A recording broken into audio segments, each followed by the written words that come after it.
That I as a junior should be going to seniors' night at the biggest amusement park in the state was something of a miracle or even a collection of miracles. I had volunteered for the social committee as a way of meeting new kids at the high school. It seemed like a pretty lame idea at first. I did all the grunt work for Heather, the senior girl who was planning all the graduation activities.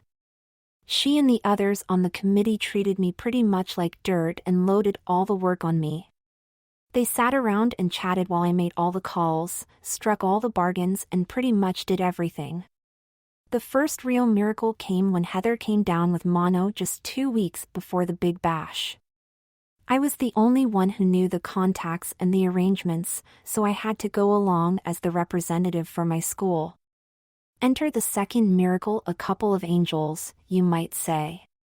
Word got around that I could get people into the bash as helpers, and I definitely needed help. The other girls on the social committee had served notice that this was their night to party, and they had no intention of helping a lowly underclass boy. Pat and Jennifer were juniors who went to the ritzy private school on the west side, and they weren't a part of the bash. To make it more interesting, their boyfriends were already gone to some football training camp run by the Ivy League school they had signed with. When Pat and Jennifer volunteered to be my personal helpers for the night, I didn't think twice, even though I had most of the work delegated out already. Did I mention that Pat and Jennifer were the foxiest girls I had ever seen?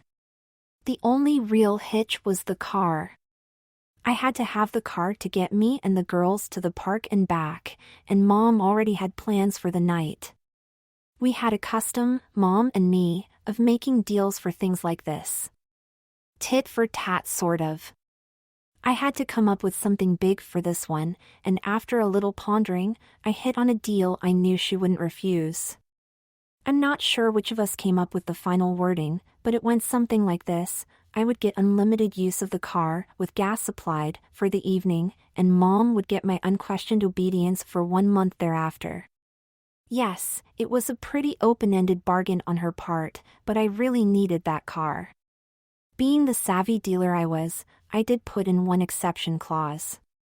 Mom had been trying to get me to cut my hair for the last year, and I had resisted. I made her agree that my obedience would not include cutting my hair. The final miracle happened. Mom agreed to the deal. Seniors' night itself turned out to be a mix between miracle and curse. The first couple of hours I had to stand at the gate with the other school reps and resolve multiple cases of lost my ticket and the usual assortment of dodges used by gate crashers from other places. Then there were the assorted cases of drunk and disorderly and other eviction crimes that I had to log when a student from our school was involved. We were only able to steal away a few minutes at a time to enjoy the amusements, but what we had, Jennifer and Pat made the most of. Not only did they really help when there was work to do, they treated me in a very friendly manner whenever we had a few minutes for the amusements. It was all for laughs, of course. How could they really go for a shortstop like me? But I took what I could get, and we all three had some good laughs. We enjoyed ourselves so much, in fact, that someone, somewhere in the night, took the time to warn me that their boyfriends would not approve of the friendliness they were showing. Of course, their boyfriends were 1,000 miles away, and their school wasn't participating. How would they ever know? Reality has a way of paying you back for pretty much every miracle in your life, I guess. My payback started the first day of vacation, just 2 days after the bash. Mom phoned from work and told me to clean up and meet her at the curb when she got home. We had some things to do downtown. That's all she would tell me over the phone, so I reluctantly got myself cleaned up. I hadn't quite started my summer job search by then, and was waiting as she instructed. She drove up to the curb and waited for me to get in, then she drove out toward the boulevard that led to the other side of town. I asked her where we were going, and she gave me a glance, then started to talk. Alex, I've been thinking a lot about the arguments we've had over the past few months. I know it's been hard on you, the divorce, moving to a new place, trying to make new friends in a new school. I think I haven't been very fair to you. Wow, This seemed to be the old mellow mom talking, not the one that had been writing me on pretty much every topic under the sun since the divorce proceedings began. I began to get suspicious. In thinking about it the last few weeks, I've realized how much of the conflict is my fault. Immediately my senses went on active alert. When Mom started out by admitting a fault, you could be sure that she had something up her sleeve. It's not so much your having long hair that's been bothering me, it's that you seem not to keep it as neat as I feel you should. Aha. She was going to try some technicality to get me to cut my hair. But I had an ironclad agreement with her, so I let her continue without interrupting. I guess I've just been expecting you to know what to do to keep your hair neat, then to get it done, and that's probably not reasonable on my part. When I was your age, I spent a lot of time with my mom learning how to do that.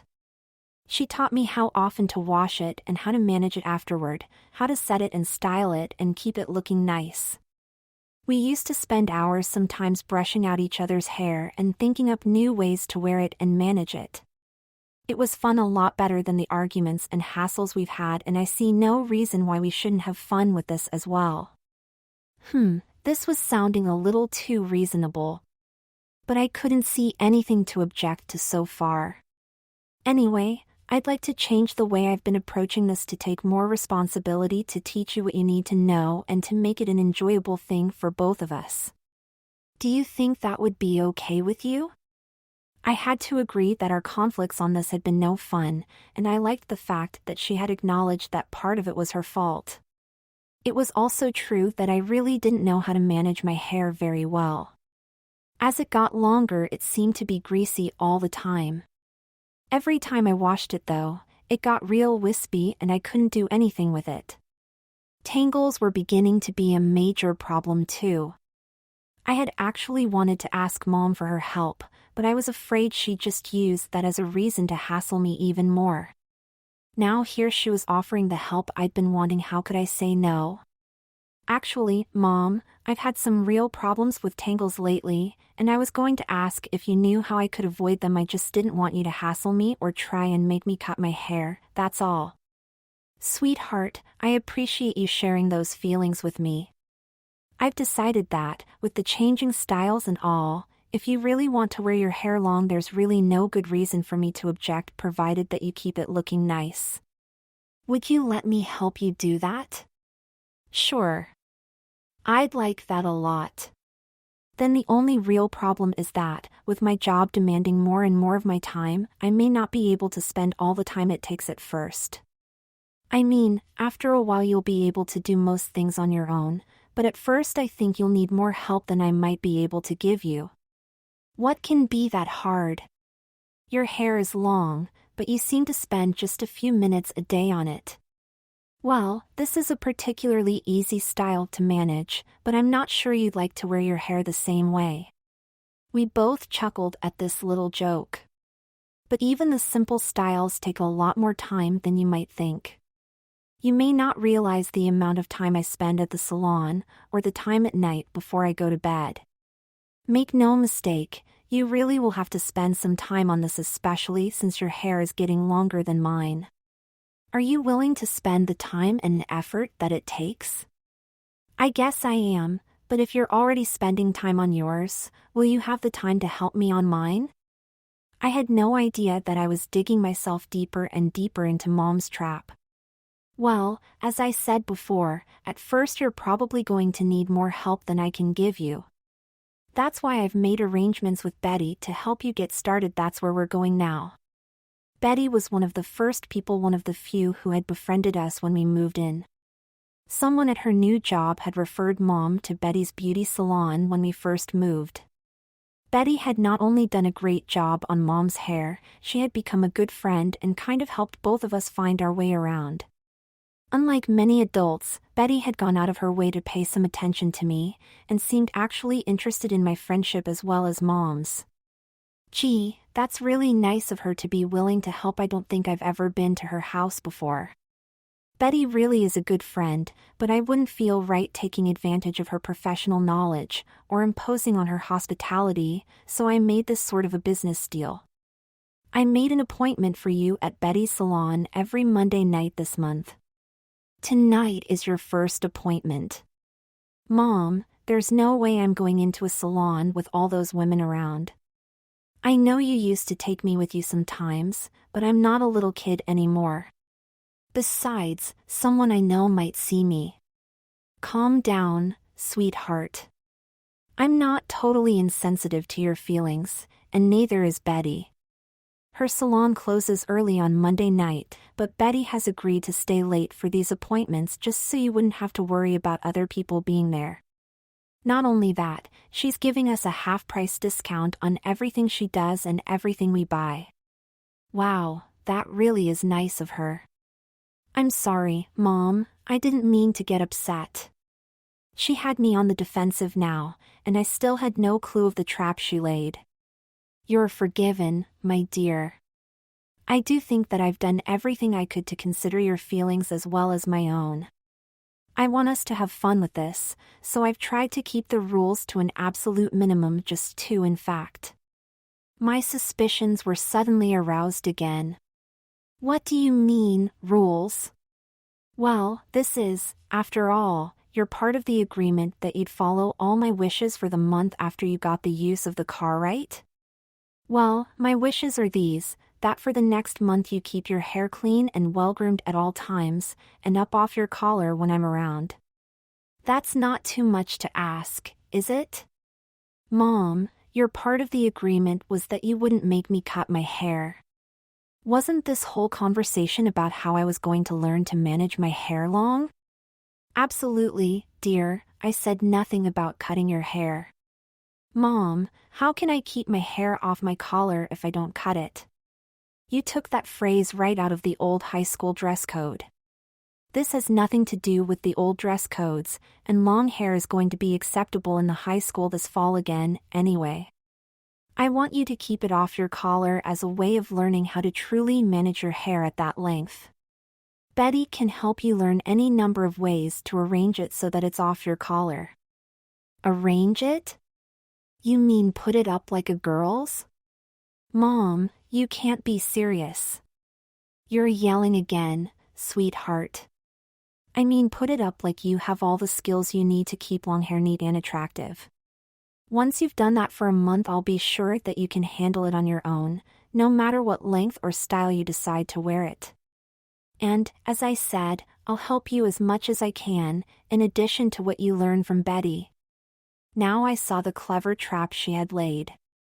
Technically, I had agreed to follow any demand she made, though I never dreamed she'd come up with anything like this.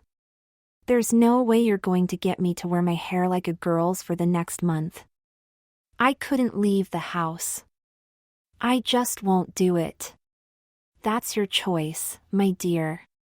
If that's the way you feel, just have Betty give you a regular boy's cut, and the whole thing will be over. If you really believe those arguments you've been feeding me, though, wearing your hair up shouldn't be considered any more girlish than wearing it long. And another thing, you can wear your hair any way you like when I'm not around. I can't control that. It's just when we're at home together that I want to see it up. If you really show that you've learned how to manage it before the month is over, I might ease off on the requirements. Now here's Betty's shop, and we're already a few minutes late, so hurry inside. I'll be back about the time you're finished. I have some errands to run. I looked around furtively and saw no one near who might recognize me, so I jumped out of the car, slammed the door and raced inside. I was fuming, but Betty pretended not to mind as she greeted me warmly and had me sit down in the chair farthest from the windows. From your mood, I'd guessed that your mom has filled you in on her rules? She told me about her plan over the phone yesterday. I guess you're pretty upset, huh? She's laid her clever little trap for me, Betty, and she thinks she's going to win this one and get me to cut my hair, but I'll figure some way out of this. Well, Alex, I really don't want to take sides. You and your mother are both such good friends, but there is a little bit of a middle ground here, if you have the patience for it, and are really determined to keep your long hair. I'm even more determined now than I was before. Betty chuckled. I think you're every bit as stubborn as your mother. That's one of the things I like about you both. You know what you want and are willing to hang in there till you get it. Well then, down to business. I don't think you've had much practice with arranging your hair or using curlers, have you? I looked at her sideways. You've got to be kidding. I didn't think so, but I just wanted to make sure. Her tone made it sound as if she would have preferred it if I had said yes. If you'd had practice before, we could settle for a simple French roll or something that you could let down and put up whenever you wanted.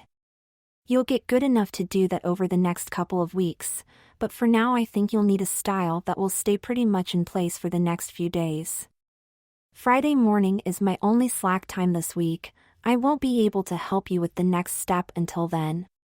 What we can do is put your hair up in a style that we can pretty well cement in place, something that you'll be able to maintain with just some hairspray and pins every morning. Friday morning after your mom leaves for work you can take it down and wash it. Then if you have trouble putting it up again you can call me and I'll help you. How does that sound? I didn't mean to, but I probably sounded pretty whiny as I replied. You mean I'd have my hair up like a girl's until Friday morning? I wouldn't be able to leave the house. I'd go stir crazy. Betty kept her voice down, but there was a firmness in it that told me I was near the end of her tolerance. I know that may seem hard for you, but it's the only way I see to help you. If you'd rather, we can just call it quits and give you a regular boy's cut. Besides being embarrassed at having angered Betty, I realized I was cornered now, and I was determined to fight back. No. I'm not going to give in, just tell me what you want me to do. Betty smiled and gave me a friendly hug. Now, it really won't be that bad. I'll bet you a milkshake that when this month is over you're going to look back on this and wonder what the big deal was. I grinned in spite of myself. You have a bet, lady. Plan on a double chocolate malted. Okay, wise guy, you're on. Betty selected 2 picture albums from a nearby shelf. Now look through these books and pick a style that you like. I think pretty much any one of these will fit our needs. Meanwhile, I'll get my stuff arranged. As I began to page through the albums my spirits sank further and further. Every model had hair piled way on top of their heads, most of them fixed up with ribbons or curls or decorated combs. Some even had flowers woven into the style. There was obviously no way I was going to get through the next few days with my dignity intact. I was going to be getting a girl's hairdo. For a moment, I seriously thought of just giving in and asking for a boy's cut. As I thought it over, I pictured all my hair lying on Betty's floor, and a shiver went through me. I had fought for the right to wear my hair long, not only with Mom and the principal at my old school, but with several guys who found out that long hair doesn't mean you're a sissy. I really felt I had a lot of myself invested in it. The last straw was when I pictured the triumphant smile that would be on Mom's face if she returned to find me with my hair cut short. I swallowed hard, then took the album over to Betty. With grim determination I pointed to one of the styles Betty suggested as being the easiest. I had seen it on several of my female classmates the day of the prom, all the hair swept up to the crown, then arranged in 2 tiers of ringlets, one on top of the other. I thought I could see just a bit of sympathy in Betty's eyes, but she smiled cheerfully and patted the salon chair where I was to sit. Strangely enough, now that I had made the decision I began to relax. Betty's easy chatter soon had me actually smiling and enjoying myself. As she began to wash my hair, my memory drifted back to the times when I had gone with Mom to her beauty appointments. I would usually sit in the front with a toy or comic book while the strange smells and the chatter of female voices filled my senses. Sometimes I would look over the divider and watch as Mom and the other women subjected themselves to the indignity of curlers and other strange gadgets. The women had always been nice to me, and had sometimes teased me about coming back and getting my hair done. I got butterflies in my stomach as I realized that those memories were now taking on a strange and current reality. That funny feeling in my stomach grew stronger and was joined by a tightness in my chest as Betty combed out my wet hair, separated the first strand, and wound a curler into it. But I don't want curls in my hair, Betty. Can't I just keep it straight? You curl your hair every time you wash it, Alex, whether you wear it curly or straight. Large curlers like the ones we're using give you just a little body and control. If you decide you really want curls, we'll use the smaller ones. She didn't wait for my retort. I'll just give you a set of these larger ones to take with you tonight, so you'll have them on hand Friday morning. I'll be around to help if you forget what I'm about to show you. As she put each curler in, she had me hand her the hairpins that secured them in place. After the first few, she handed me the comb. Since you're eventually going to have to do this for yourself, you might as well start learning now, I guess. It took almost an hour, and my arms were aching, but I finally began to get the hang of things, sectioning out a strand of hair, winding the curler down and pinning it in place. Betty taught me a little about which way to wind the curlers and where to position them to get the effect we were trying for. When we were finally finished, Betty wrapped my head with a net and led me to one of her dryers. I looked ridiculous, but no more so than any female I had seen under the same circumstance. Betty sat me under the dryer, then before she turned on the air she asked if I would like for her to give me a manicure while my hair dried. No way are you going to paint my nails, lady. Betty giggled. Getting a manicure doesn't mean you have to get your nails painted, silly. I have some very good male clients who get regular manicures to keep their hands looking nice, Mayor Frost among them. The thought of Mayor Frost sitting in one of Betty's chairs made me giggle, but Betty finally convinced me that it was okay and it seemed preferable to browsing through the countless women's magazines lying around. When my hair was finally dry, I followed Betty back to the styling chair. My chest began to get strangely tight again as I watched her remove the curlers from my hair. In spite of her assurances that large curlers would produce straight hair, each strand came out with a bouncy curl at the end. I wanted to complain, but somehow I was too fascinated to say anything. All those curls in my hair, in some strange way it was exciting to me, almost like the feelings I had when I had swiped some of Mom's things to try on. Here I stopped myself abruptly. It had been several weeks since I had decided to end that nonsense. I was a guy, after all, and too grown up now to do such things. Still, I could not fully repress the feelings that continued as Betty began to comb out each section, tease it and spritz it with hairspray, then pile it on top of my head. She used several large hairpins to keep the strands in place until she had piled it up all around, then she used an elastic fastener to pull the whole mass together. Next she took a curling iron and began to form little flat curls that she pinned in a circle around the crown of my head. When she had completed a full circle she was pretty much out of hair. She told me she'd be back in just a second, then she disappeared into the back of the shop. I stared at my reflection in the mirror for a long time. There was no mistaking the femininity of this hairstyle, nor the effect that it had on my overall appearance. My resistance to the excitement within was quickly evaporating. On an impulse I brought my newly manicured fingers up under my chin, smiled at myself and struck a girlish pose. For an instant I even regretted not having accepted Betty's offer of clear polish for my nails. It was at that moment that Betty came back into the room. I quickly dropped my pose and sat back in my seat. Betty said nothing, but she seemed to have a slight knowing smile as she went back to work. She had found a small hairpiece that matched my shade, and proceeded to fashion it into a second tier of curls, which she pinned atop the first. "Betty, that's not really necessary, is it?" I asked half-heartedly. "Not really, but would you deny an artist the pleasure of finishing her creation?" She gave me a broad smile and a wink, and I smiled in spite of myself.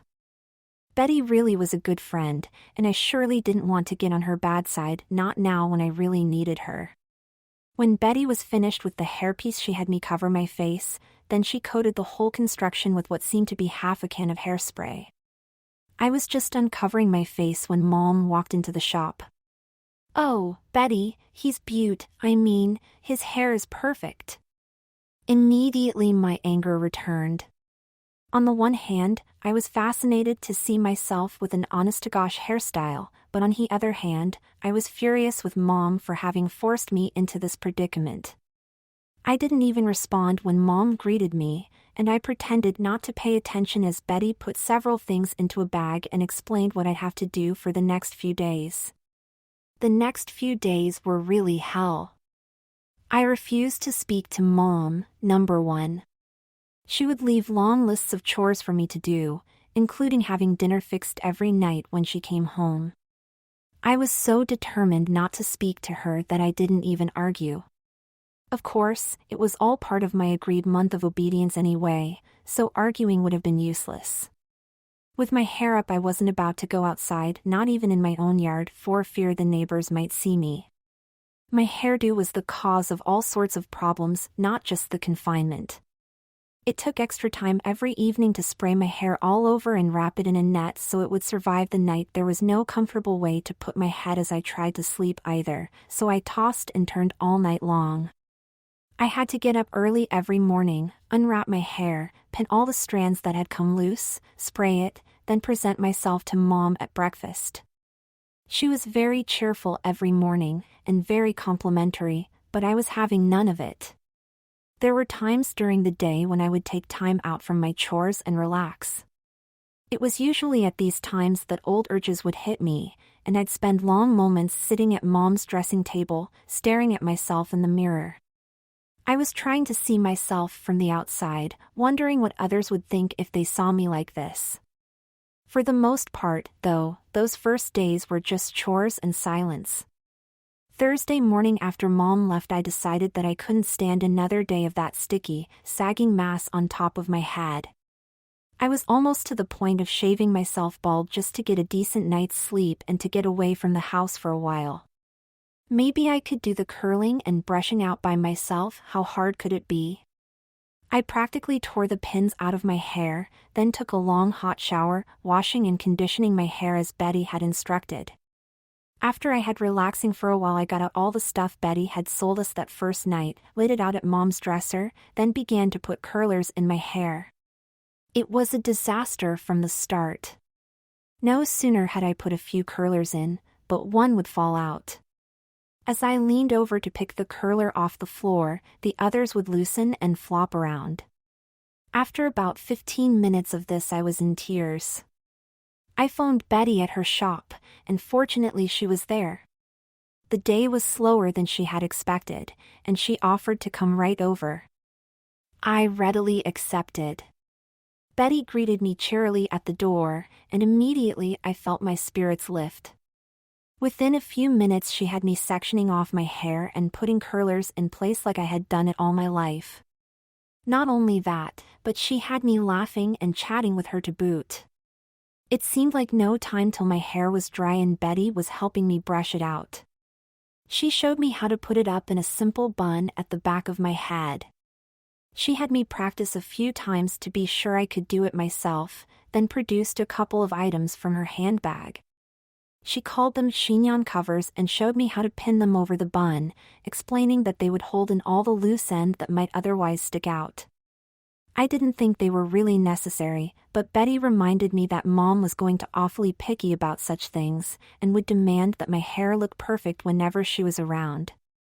When she felt comfortable enough with my ability to manage the bun and the covers, she asked if she could drop me anywhere on her way back to work. I was completely stir-crazy by this time, and eagerly accepted. She suggested that I could walk around the mall across from her shop, then she would drive me back home when I was finished. This seemed great, and I was soon waving goodbye to her as I strolled toward the mall entrance. I caught my reflection in the doorway to the mall, and saw with satisfaction that my hair was hanging almost straight by now. It was certainly cleaner than I was used to wearing it, and maybe a little fuller than before, but it pretty much looked like it did a week ago.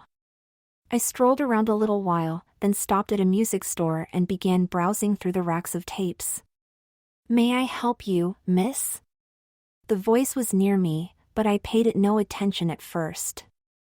Then I saw the clerk out of the corner of my eye, and he was looking straight at me. "Excuse me, miss, but are you looking for something in particular?" He was actually speaking to me. I thought of something sarcastic to say, but then I caught my breath as the realization hit me that he was sincere. I shook my head and walked quickly out of the store. As I approached the entrance to one of the department stores, a girl held up an atomizer and pointed it toward me. "Try a little of Linvin's new perfume, miss?" I quickened my pace a little more and ignored the girl as I passed her. My head felt a little light and my heart was beating faster now, and as I came to the first department I stepped out of the aisle to catch my breath and think for a moment.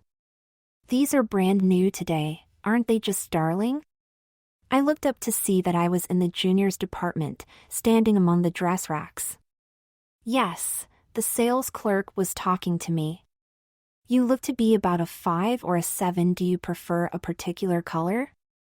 I opened my mouth to tell her I was definitely not interested in a dress, but nothing came out except a hoarse croak. My throat felt like cotton. "Oh, those summer colds are the worst, aren't they? I could get you a glass of water while you try something on." I turned and almost ran out of the store, leaving the saleslady staring after me. I didn't stop till I found a secluded bench in one of the back corners of the mall. It took a long time to get my breathing and heart rate back to normal. What was going on? It was true that I had often been mistaken for a girl as I grew up, especially when I wore a hood or cap, but that was mostly in the past. Relatives still called me babyface sometimes, but only the grown-ups who ignored my reactions to the name. It was true that I had been teased several times since I started letting my hair grow long, but that quickly stopped after the first couple of fights. I was small and thin for my age, but I was very wiry, and I had developed a reputation for having a quick temper and an ability to back it up. This was different, though. These people weren't teasing, they were being polite. For some reason, 3 people had just mistaken a teenage boy for a girl. I carefully examined my reflection in a nearby store window. I was wearing loose jeans, a baggy shirt and white tennis shoes, so that wasn't much of a factor one way or the other. It had to be my hair. Maybe it did turn up a little at the ends, and it did feel a little fuller, but was that enough to make a difference? Somehow, with the subtle effect of the washing and conditioning and the curling, something had changed.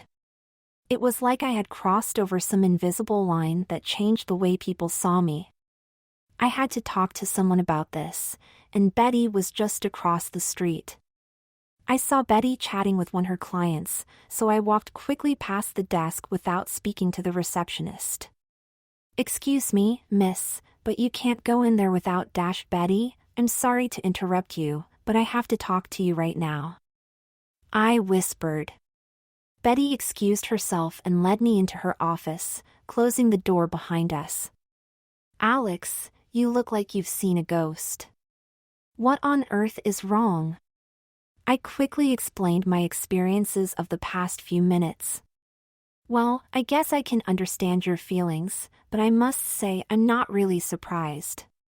I know how sensitive you are about this, Alex, but you have very fine features and a really pretty face. With your hair as long as it is, and now looking so nice and well-kept, it's only natural that people see you that way." I took a moment to digest this. In so many tactful words, Betty had just told me you look like a girl. These were the same words that had caused more than one bloody nose among my peers, but Betty was a grown-up, and what's more, I knew that she was sincere.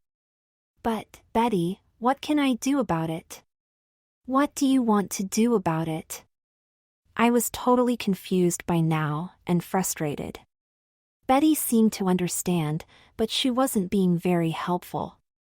I just sat there with a blank look on my face.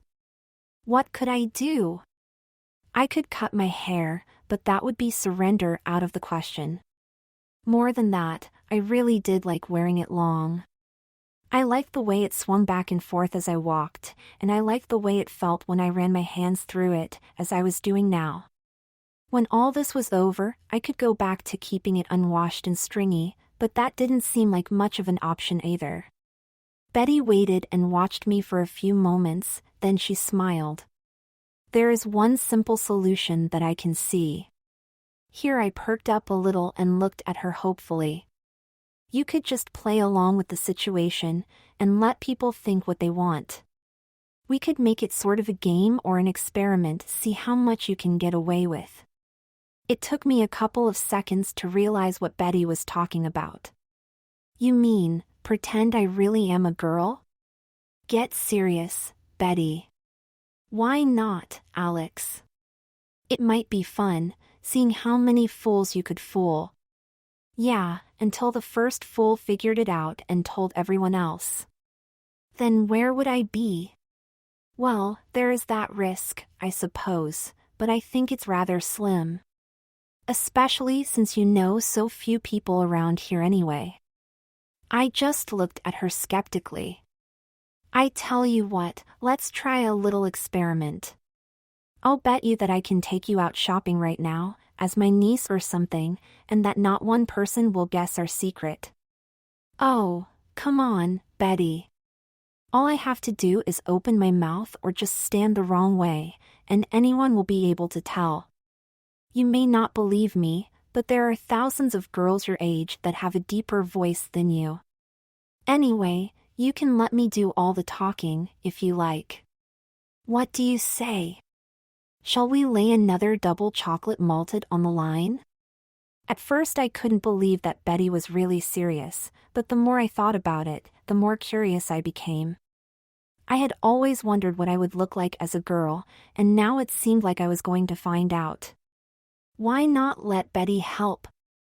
Besides, she had challenged me. I always liked a friendly wager. Okay, Betty, you're on. But I don't have to wear a dress or anything, do I? Not if you don't want to, dear. She paused, as if I needed to respond to her implication. I will need to do just a little fixing up, though.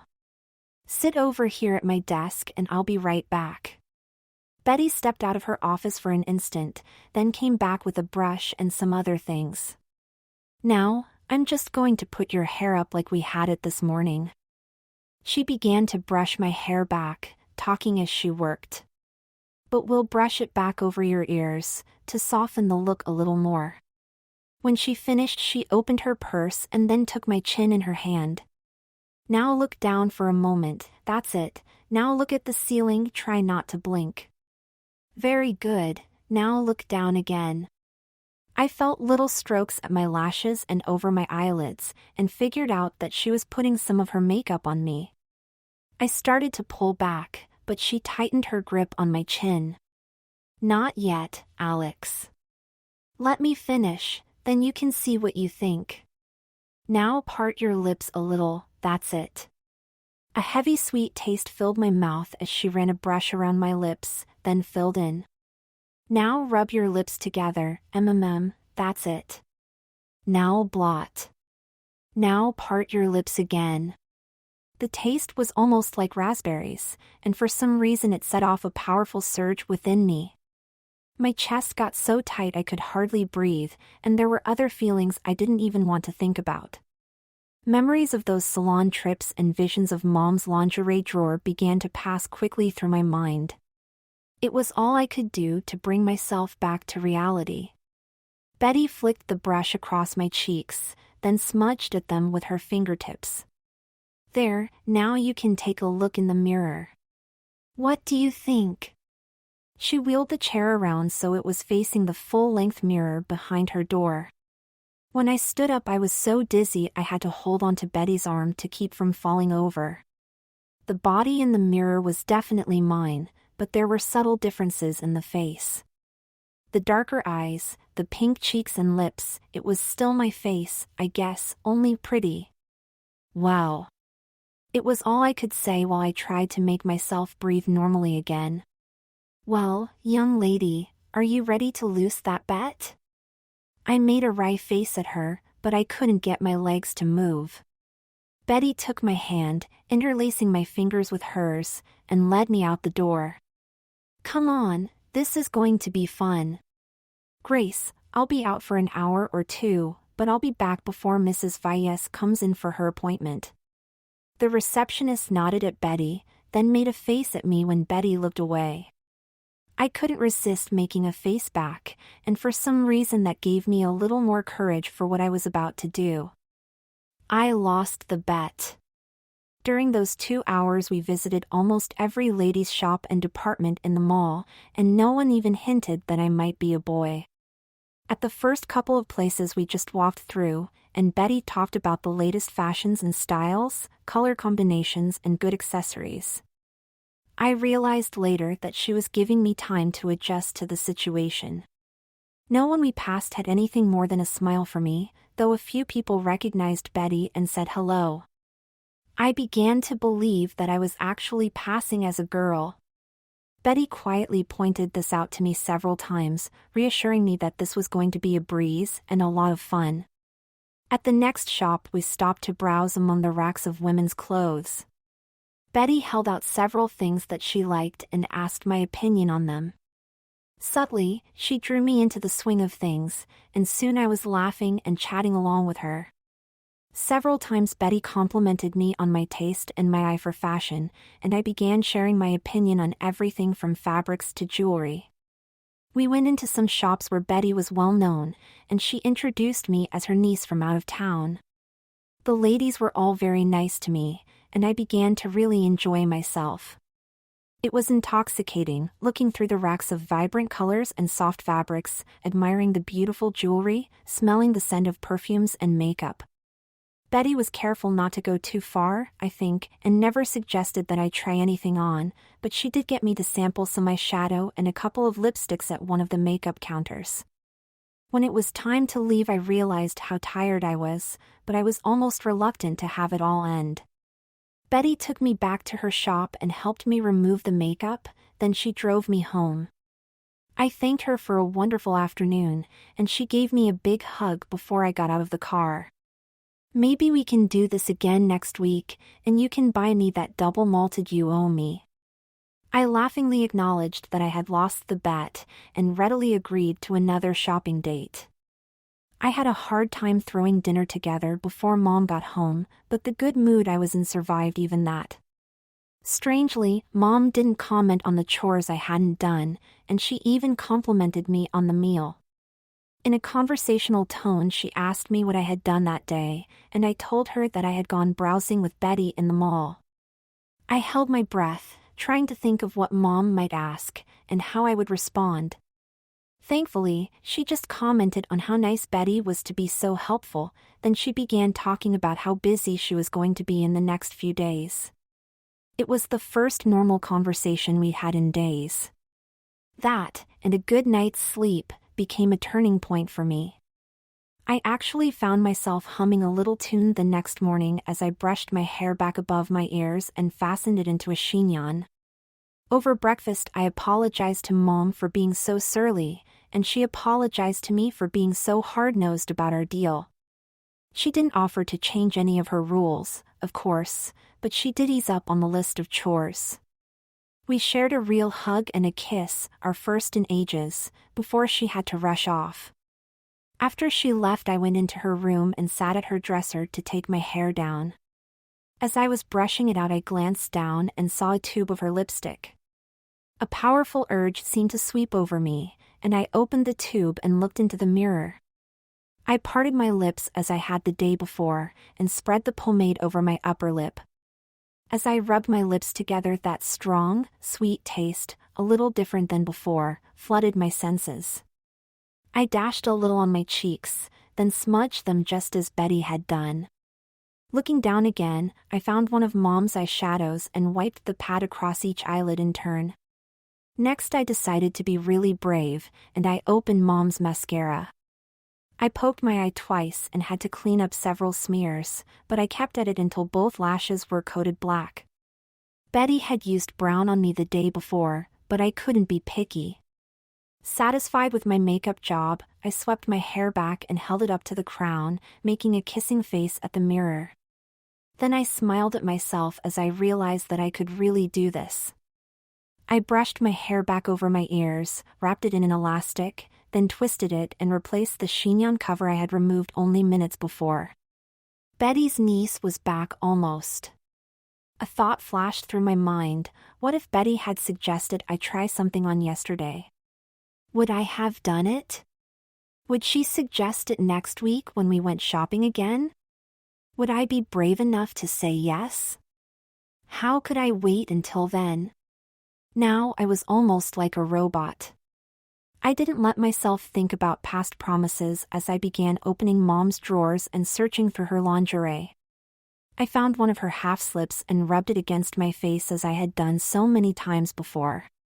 Still not allowing myself to think about what I was doing, I took off all my clothes and dropped them in a pile. I took out a pair of Mom's panties and pulled them on, then stepped into the half-slip. Trying to put on a bra was very frustrating, but I told myself I had all day if necessary. Finally, I got it snapped behind my back and adjusted pretty well. Not allowing myself to look in the mirror yet, I went to Mom's closet. I had the run of the house and it was several hours till Mom came home. I felt so free and light. I selected a gray pleated skirt and a white blouse with ruffled sleeves. Even though the buttons were in the front, I realized they were on the wrong side, and they took a couple of extra minutes to fasten. Now I examined myself in the mirror, wondering if I looked as good as I felt. I hugged myself and felt the wonderful silky fabric against my skin. When I put my arms down, I noticed that the blouse didn't look that good with the empty brassiere underneath.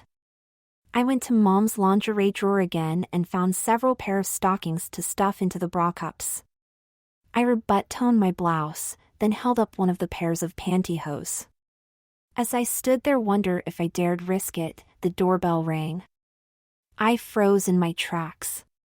What could I do? Someone would see me. The bell rang again before I realized that this was my house and all I had to do was to wait until they left. I tiptoed out to the front door and peeked rough a side window. There was a delivery boy standing there balancing a package and a clipboard. I waited for him to leave, but he rang the bell again and just stood there, then knocked loudly. I waited impatiently, almost angrily, for a few more seconds. Why didn't the dummy just leave? Then a devilish thought entered my mind. I had fooled a bunch of women yesterday. Could I pass myself off on this young guy? I stepped back to the doorway, and as he knocked the second time I swung open the door. A breeze hit my bare legs and found itself up my skirt, giving me goosebumps all over. I put my hand over my chest, feigning a hoarse voice, and whispered yes. I think the door handle was the only thing preventing me from falling down in a faint at this point. Mrs. Anderson? The boy asked. Now maybe I looked like a girl, but there was no way I looked like a Mrs. This guy must be really dumb. I looked at the package that he held up and saw the street number on the label. 3 doors down. I whispered. Huh? How could I get so irritated by a person in such a short amount of time? I cleared my throat and used my real voice. The Andersons live 3 doors down. I said loudly, then shut the door in his face as he dropped his clipboard. Had he realized I was a guy, or had he just been clumsy? I peeked out the window again to see him picking up his clipboard. As he turned and started down the steps, he muttered what sounded like nice pillows. It took me a couple of seconds, then I looked down at my chest and burst into a fit of giggles. I had been a little too generous with the stockings in my bra cups. I must have looked like a double D to that delivery boy. I went back into Mom's room and adjusted my bust line, then decided against actually wearing Mom's pantyhose, too risky to chance a run or a snag. I spent the rest of the day in Mom's clothes, doing my chores and freshening my makeup and hairdo from time to time. About an hour before she was due back, I carefully replaced all her clothes, then scrubbed my face for several minutes to remove all the makeup. Giving in to my impulses one more time, I returned to Mom's room and retrieved an old baby doll nightie from the back of her lingerie drawer. I hid it under my pillow, then went in and made dinner. Mom again complimented me on dinner, then commented on how well I was doing with my hair. We talked about some of the tricks Betty had shown me, and it turned into a really pleasant conversation on hairstyles and fashion. That night after Mom went to bed, I took off my pajamas and replaced them with the baby dolls. I had no idea what I was doing or why, but it felt really good, maybe like I was closer to my mom in some way. I thought about the conversation we'd had, and how good it was to be on speaking terms again. I fell asleep with a smile on my face. Saturday and Sunday were both full of chores, it seemed. Somewhere our conversation turned again to hairstyles, and Mom asked me if I had chosen another style for Monday's appointment. Before I realized how odd it was, I found us sitting on the sofa together looking through one of Mom's magazines. First we talked about hairstyles, then the conversation turned to fashion, then women's issues. Mom told me some of the things she had gone through at her past job. We even talked a little about the divorce. Sunday night I fell asleep thinking that Mom's new rules were turning out better than I could have ever imagined. Alex's second due Monday afternoon, I had my hair up in the now familiar chignon, and I was waiting for Mom on our porch when she drove up. This time Mom came into Betty's shop with me. "Hi, Alex. Hi, Liz. It's good to see you both. Does this mean you're back on speaking terms?" Betty's good-natured smile showed she was teasing both of us. She took one of the albums off her shelf. "Here, Alex, why don't you look through this and see if you can find a style you like?" "Oh, we've already taken care of that, haven't we, Alex?" Mom interjected. I blushed a little as I nodded in response and pointed to the picture in the magazine I had brought. "Oh, the Gibson girl. That will be perfect. Very sophisticated, but also very easy to put up and take down. Do you think you'll need to give him a body perm, Betty?" Mom had said nothing about that when we had selected the style. I crinkled my nose at Betty. It could be, but we'll try it first with a little extra setting gel and see how that works, okay? Okay, then, I'll leave him in your hands, and I'll see you in a while.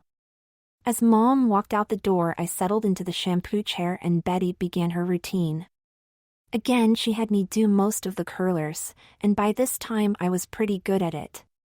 She just had to explain the setting pattern to me, and I was able to do most of the rest. She was very impressed. Betty gave me another manicure while I was under the dryer, and this time I accepted her offer of a clear coat of polish on my nails. When my hair was dry, Betty combed it out and began the process of backcombing each section, then pinning it up until it was all pinned together at the top of my head. We had a few minutes to chat here and there, but Betty took most of the time teaching.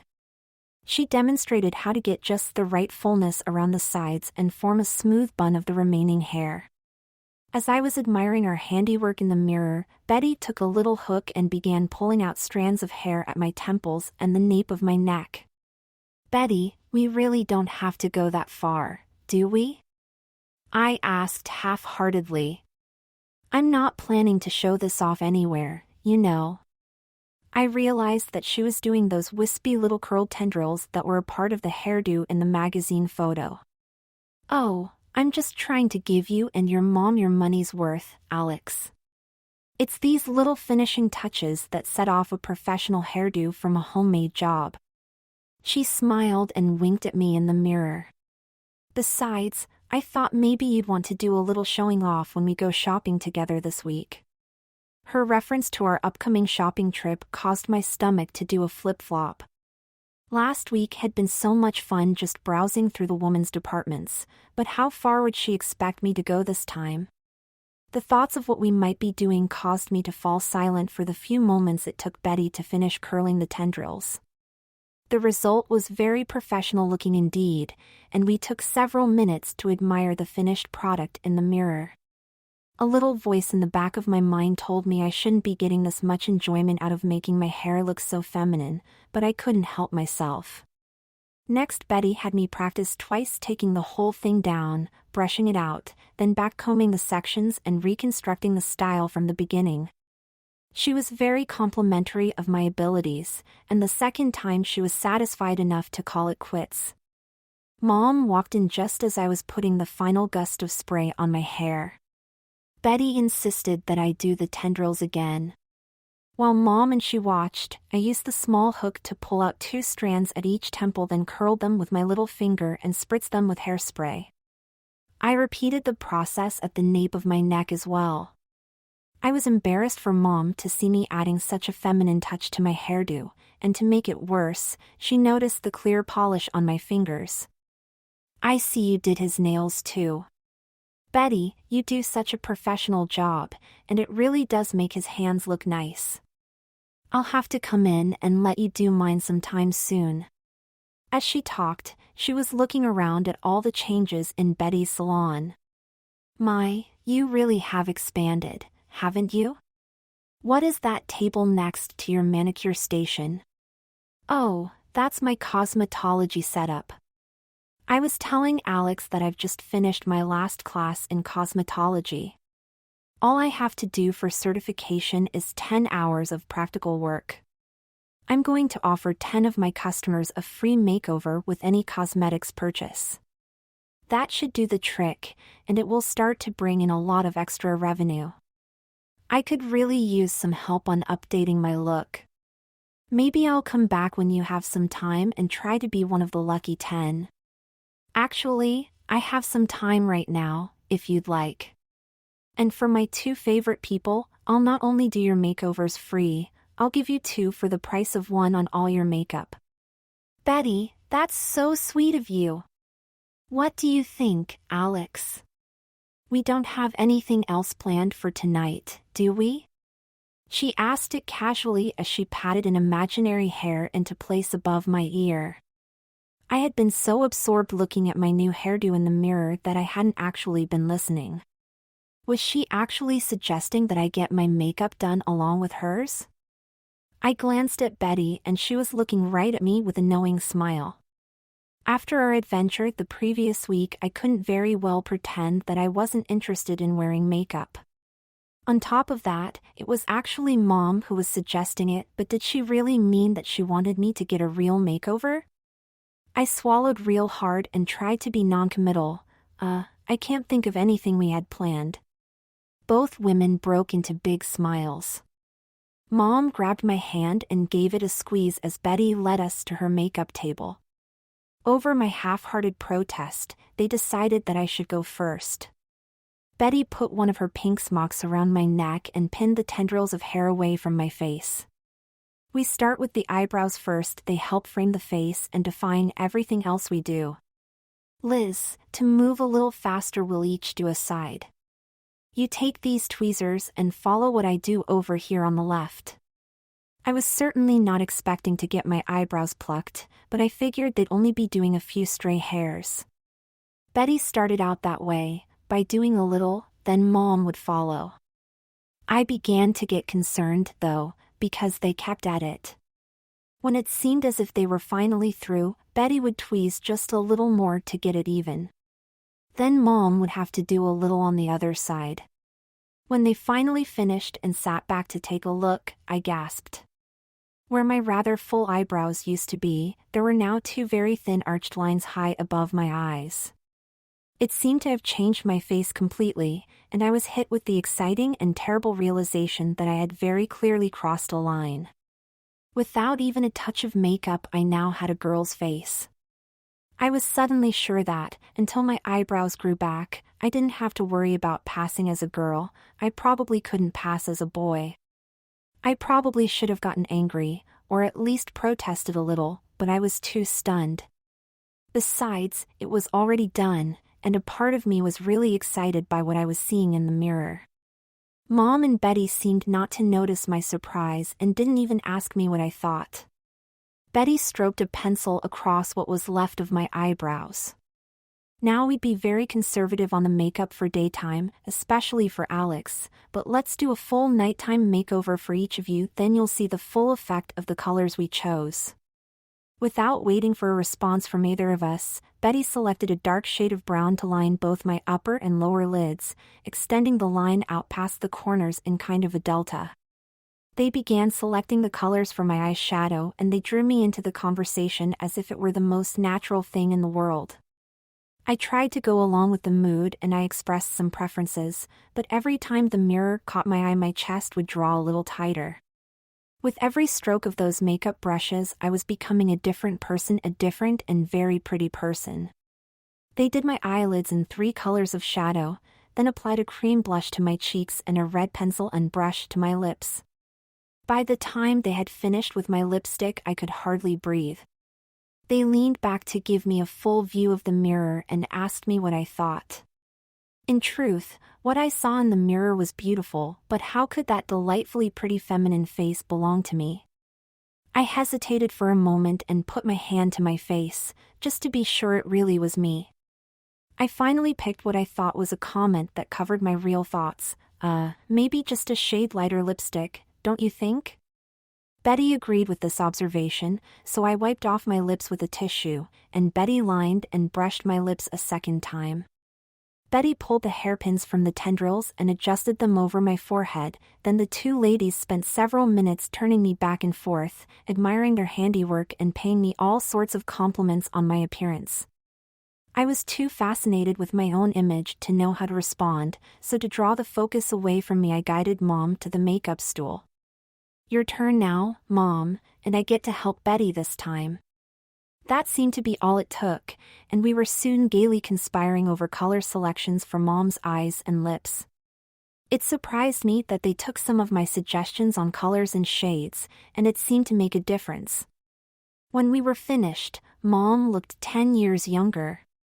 It had been a long time since I had paid her a compliment, and when I told her how pretty she looked, she got tears in her eyes and gave me a big hug.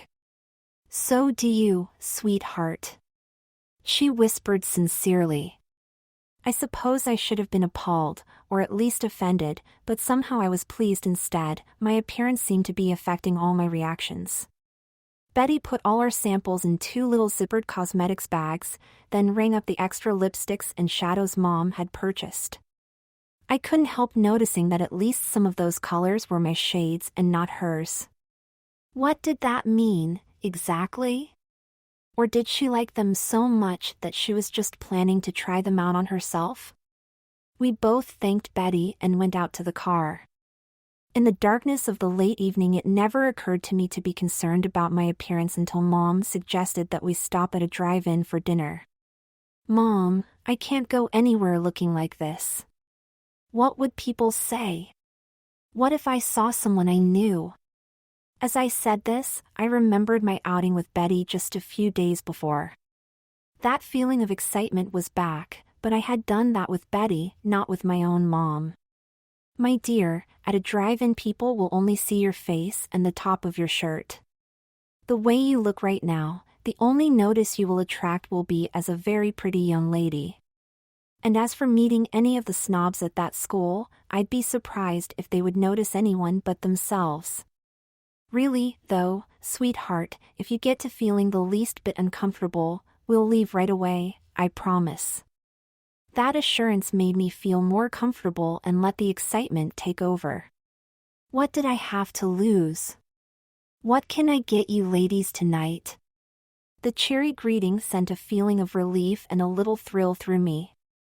The car hop, at least, had not the slightest confusion over my appearance. We ordered our burgers and malts and the guy left. "How are you feeling so far?" Mom asked. "Pretty good, I guess." We sure fooled him. I think you'll find that a common experience. Not to change the subject, but I think you were right about your lipstick. That shade gives you just the right look, even in these neon lights. I blushed and was trying to think of an offhand response, but she went on. "You were right about my eyeshadow too. I think you have a real eye for this sort of thing." Now I knew she was teasing. "Oh, cut it out, Mom." "I'm not teasing, sweetheart, I'm serious," and Betty said the same thing. Some people just have an eye for colors and textures, and you're one of them. It's simply a talent that you have. And while we're on the subject, you seem to be doing pretty well on your hairstyling also. That's almost a professional job you have there. She seemed to be sincere, and I was somehow both pleased and embarrassed at the compliment. Thanks, Mom. I guess Betty's a pretty good teacher. She makes everything so easy and fun. Well, she tells me that you've been a very good student. By the way, I found another magazine tonight that has some good hairstyles. Would you like to look at it while we're waiting for our food? We spent the next few minutes looking through the magazine and comparing our views on hairstyles and makeup. Somewhere along the way I realized that I was really kind of interested in this stuff, and that I did seem to have a knack for it. Our conversation was fun, and it continued as we ate our food. I got a little thrill when I looked down and saw my straw and my napkin marked with traces of lipstick, just like Mom's. When we had finished, Mom wiped her lips and then took out a new tube of lipstick. I watched fascinated as she opened a compact mirror and began to apply the color. She noticed that I was staring at her, and she nodded toward my makeup bag. Go ahead, sweetheart, yours needs a little touch-up too. As she spoke, she twisted the rear-view mirror so that I could see my face in it. It was an electrifying moment for me. I selected a tube from my makeup bag and took the top off. As I twisted the base, I looked into the mirror, then lifted the tube to my lips. As that full, fragrant taste entered my senses for now the fourth time, I knew that I wanted to do this all the time. I loved the smell and the taste and the velvety smooth feel of the pomade, and I loved seeing the bright color on my lips. Mom seemed to sense the feelings I was having, and she smiled and gave me a quick hug. It is kind of fun, isn't it? All my inhibitions were defeated for the moment. I smiled at her and nodded my agreement. As I took a second look in the mirror, I suddenly froze. There was a car pulling in next to ours, and who should be driving but Pat, with Jennifer in the front seat. I sank down as low as I could in my seat and pleaded with Mom to get us out of there. Fortunately, the car hop had just come up to take the tray, so Mom started the engine immediately and hurried out of the parking lot. The way I was sitting, I couldn't tell whether Pat and Jennifer had seen me or not, and I didn't dare sit up to take a look. How foolish could I have been? Probably the only two girls in the whole town who had even given me the time of day, and now that might all be ruined. Those girls didn't exactly have a reputation for discretion either. This could get all over town in a hurry. Whatever small hope I might have had for a normal existence in this town was now ruined. I was disgusted with myself and angry at Mom for forcing me into all this. Mom made a couple of tries at conversation while she was driving, but I made no reply. Suddenly she pulled to the side of the road and turned off the engine. Look, Alex, she said, turning in the seat to face me, I know you're very upset, but I think it's time to get a few things out in the open. First, you need to know that I've been aware of your, interest in my lingerie for quite some time. My jaw must have dropped a couple of feet. How could she have known? Had I left some things out, or had she seen me? It had been months, well, at least weeks since I had, well, except for this week, of course. What was she going to do to me? Now, don't be frightened. I'm not angry with you or anything. As I said, I've known about it for quite some time, but I figured if I had asked you about it you'd just deny it. Am I right? I looked at the floor and nodded my head. Anyway, I talked to my counselor about it. I almost fainted. She had told other people about this? Especially that goofball of a shrink she called her counselor. And she said it was not that rare for a boy to be interested in feminine things. Granted, it's not the most common thing in the world, but you aren't the only one with these feelings by a long shot. Anyway, Betty and I talked about it for a while, then. Suddenly I felt physically ill. Betty knew about my interest?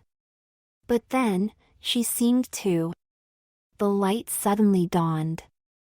Wait a minute, Mother. You mean you set me up? You and Betty and that goofball shrink of yours set me up. Calm down, sweetheart. As for Dr. Harris, I haven't really talked to her since we moved, but yes, Betty and I did sort of plan this as a. Well, we wanted to see how far you'd be willing to go. I was pretty sure you wouldn't have agreed or even admitted anything if we had just. If we hadn't devised this little incentive. But admit it, now, it has been sort of fun, hasn't it? Fun. I yelled you. Mom held up her hand, her special signal to me that I needed to lower my voice and think hard before I spoke. I swallowed my words and just sat glaring at her for a couple of minutes. How could she have tricked me like this? Then I began to think about last week's outing with Betty, and the last couple of days talking with Mom, and tonight's session at the salon. I had to admit to myself that I really had been enjoying myself. There was a peace, and a friendship even, that I hadn't felt in a long time, maybe never before. It was all very confusing. On the one hand, I was very ashamed of what I'd been doing, and I knew I should be angry with Mom for her tricks. On the other hand, I really couldn't deny the feelings of fun and friendship I was having with Betty and with Mom, and I desperately didn't want to lose those feelings. Suddenly, I just broke down in big sobs and hid my face in my hands. Mom put her arms around me and hugged me. For a long time, as I sobbed, she just held and stroked me and whispered comforting words to me. Finally, I returned to some kind of control, and Mom handed me several tissues to clean myself up. As I blew my nose and wiped my eyes, she began to speak. I know this is very hard for you, sweetheart, it's difficult for me too. But I think that this can be a very important and enjoyable time for both of us. Your feelings are out in the open, now, and I need to lay mine out also. I was very concerned when I first began to suspect your interests, but I've done a lot of thinking and reading, as well as my talks with Betty and Dr. Harris, and now I see some real positive things that we might explore. Suddenly I felt something other than shame or confusion, and I looked up at my mom to see her smiling at me. Our activity at Betty's tonight, and your little trip with her last week, yes, she told me all about it, shows me that you have a real interest in feminine things. Am I right? I swallowed hard and nodded. We've had so much fun over these last few days, and seeing you tonight as pretty as you look with your hair styled, your makeup done, I see that you really have a lot of potential. If you want to explore that side of yourself, sweetheart, I want to help you. Do you think it's something we can share? I wasn't sure what she meant, exactly, but it felt really good to hear her say it. Mom, I really don't know what this is all about or what I really want, but it feels good to think that you might help me dash. I'm so confused dash dot. I couldn't find the words, but Mom interceded. I know you have a lot of feelings to sort out, and I hope you will let me help you do that. Too, I'll listen anytime you want to just talk. But at the same time, I don't see why we shouldn't have some fun with this. Whenever you feel you want to look pretty, whether it's hair or clothes or makeup, let's just do it, and we can talk about it along the way. We have the whole summer to use if we want it, and it won't be hurting anyone that I can see. It would be a special joy for me to share some girl things with you. Besides, she chuckled, I've always thought you were too cute to be just another guy dot. She hugged me again as she said this, and I chuckled along with her. When I looked into her eyes, I could see that she had been crying as well. We dabbed at each other's eyes in a vain attempt to clean the mascara off our faces and ended up laughing and crying at the same time. The rest of the way home we talked about what we'd do if Jennifer and Pat had seen me. Mom pointed out that if they were true friends, things would work themselves out. If not, it would be up to her and me to face things together and deal with any gossip or other problems as they came up. It felt so good to be able to talk to Mom about everything. I determined right then to be fully honest and open with all my feelings from then on. When we got home, Mom told me to go and change into my robe, then we'd meet in her bedroom to clean off the rest of our makeup. I took off my clothes and began to step into my pajamas, then caught myself. I quickly put my PJs back in my drawer and took the nightie from under my pillow. It was time for the first big test of our new openness. Taking a few deep breaths for courage, I put my robe over my arm and walked into Mom's bedroom wearing her nightie. Mom didn't seem to hesitate at all as a smile played across her lips. I thought I was missing something out of my drawers. You look very nice in that, sweetheart, even if it is a little old and worn. Tomorrow during lunch I could buy you a nightgown of your own if you like. A little thrill passes through me as I nodded my head. With that, Mom had me sit beside her at her vanity and she showed me how to use her special creams to remove the makeup and moisturize my face. She combed out my hair and helped me put it up for the night, then I did the same for her. It was one of the best nights of my life. Pat and Jennifer, I was exhausted by the emotions I had experienced, and I slept very soundly that night. By the time I got out of bed the next morning, I could already hear Mom moving around in the kitchen. I hurried to take the curlers out of my hair and get my hair styled before breakfast, but I only had 2 sections pinned up before Mom knocked on my door. "You don't have to bother putting your hair up this morning, sweetheart. I just remembered I have to be at work early today, so I'm headed out the door. You'll have to get your own breakfast. Just do your regular chores, and I'll see you tonight." Just as I was opening my door to give Mom a hug, the doorbell rang. "I'll get it on my way out, honey. You go ahead and get dressed." On my way to my closet, I hesitated in front of my mirror for a moment. A part of me still wanted to put my hair up and try some of my new makeup. As I stood there, I heard Mom open the front door. "Hi, Mrs. Howell. Is Alex here? We need to talk to him." My heart almost stopped as I recognized Pat's voice. Surely Mom would figure out some story and send them away. She was pretty quick on her mental feet. "Hi, Pat." "Hi, Jennifer, come on in, he's just getting dressed." "I have to go, but he'll be out in just a minute." "Alex, honey," she called, "Pat and Jennifer are here." With that, I heard the front door close. I couldn't believe Mom would do this to me and make me face Pat and Jen so soon after last night. I grabbed my pants off the bed and put them on, then threw a shirt over my nightie and tucked it all in. As I was trying desperately to button the shirt, I glanced in my mirror and realized I still had the back of my hair pinned up.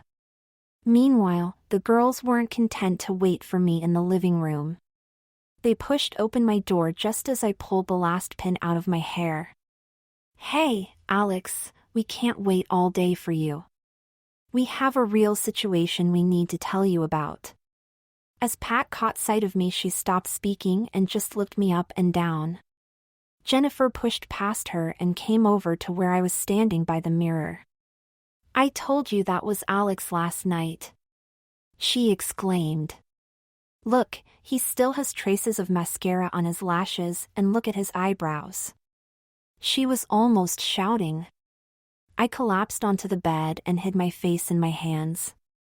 I knew the rest of my life was over at this point. Pat sat beside me on the bed and took my hands in hers. "I'm sure there's some kind of explanation for all this, Jennifer. It's not really any of our business, I suppose, but do you want to tell us about it, Alex?" I took some comfort in Pat's mild tone, and I tried my best over the next few minutes to explain to the girls about my bargain with Mom and the trick she had played on me. Pat seemed to understand, but Jennifer just stood there with a sarcastic look on her face the whole time. When I fell silent for a moment, she let out a disgusted sound. "That all sounds so innocent, but how do you explain this?" She pulled at a piece of pink ruffle that was peeking out from under my shirt. "I think our little friend is a queer, Pat. After the friendliness we showed him at seniors night, too. We'll never live it down. Are you a queer, Alex? Strangely, Pat came to my defense. Jennifer, just back off a little, would you? How Alex dresses for bed is his own business after all, unless you're planning to add him to your list of conquests. I was stung a little by the irony in her tone, though I sensed it was directed at Jennifer and not at me. Besides, we need his help right now, or did you forget? Jennifer took a step back from me and sat down on a convenient chair. Pat continued to talk. Alex, we just got word that our boyfriends found out about seniors night at the park. This was not good news, but my mind brought back images of that night that almost made me smile despite myself. Jennifer, in particular, had been drinking a little, I think, and had become particularly friendly in the later evening. You remember on the boat, just before the tunnel, when I looked back and thought I saw someone I knew? Well, the next day one of the girls from our school, Alice is her name, and she's Bill's sister. Ouch! Bill was Jennifer's Neanderthal boyfriend, and the thought of his jealousy wiped away any inclination to smile. Anyway, she called Jennifer and mentioned that she was at seniors night and started hinting around about didn't she see us there and who got us in and stuff like that. She was a little confused about the details, but she must have gotten your name from somewhere, because she mentioned a kid named Alex. Jennifer tried to cover it up, but I think Alice was still suspicious. So Saturday we got a call from the boys and they were fuming. They said they'd be coming back to town this weekend and they wanted to see this kid Alex. If it's anything like the last time they caught us, we're all in for a beating, but you most of all, Alex. As scared as I was, a part of me was really angry. Why do you let those guys treat you like that, Pat? If they're so rotten, why do you keep seeing them? Why don't you just tell them to take a hike? Easy for you to say, mister. Sissy. Jennifer shot back. Why don't you tell them to take a hike and see what you get for your trouble? Again, Pat seemed to be defending me.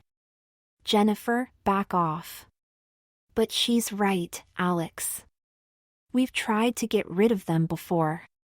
They have everyone buffaloed on our side of town.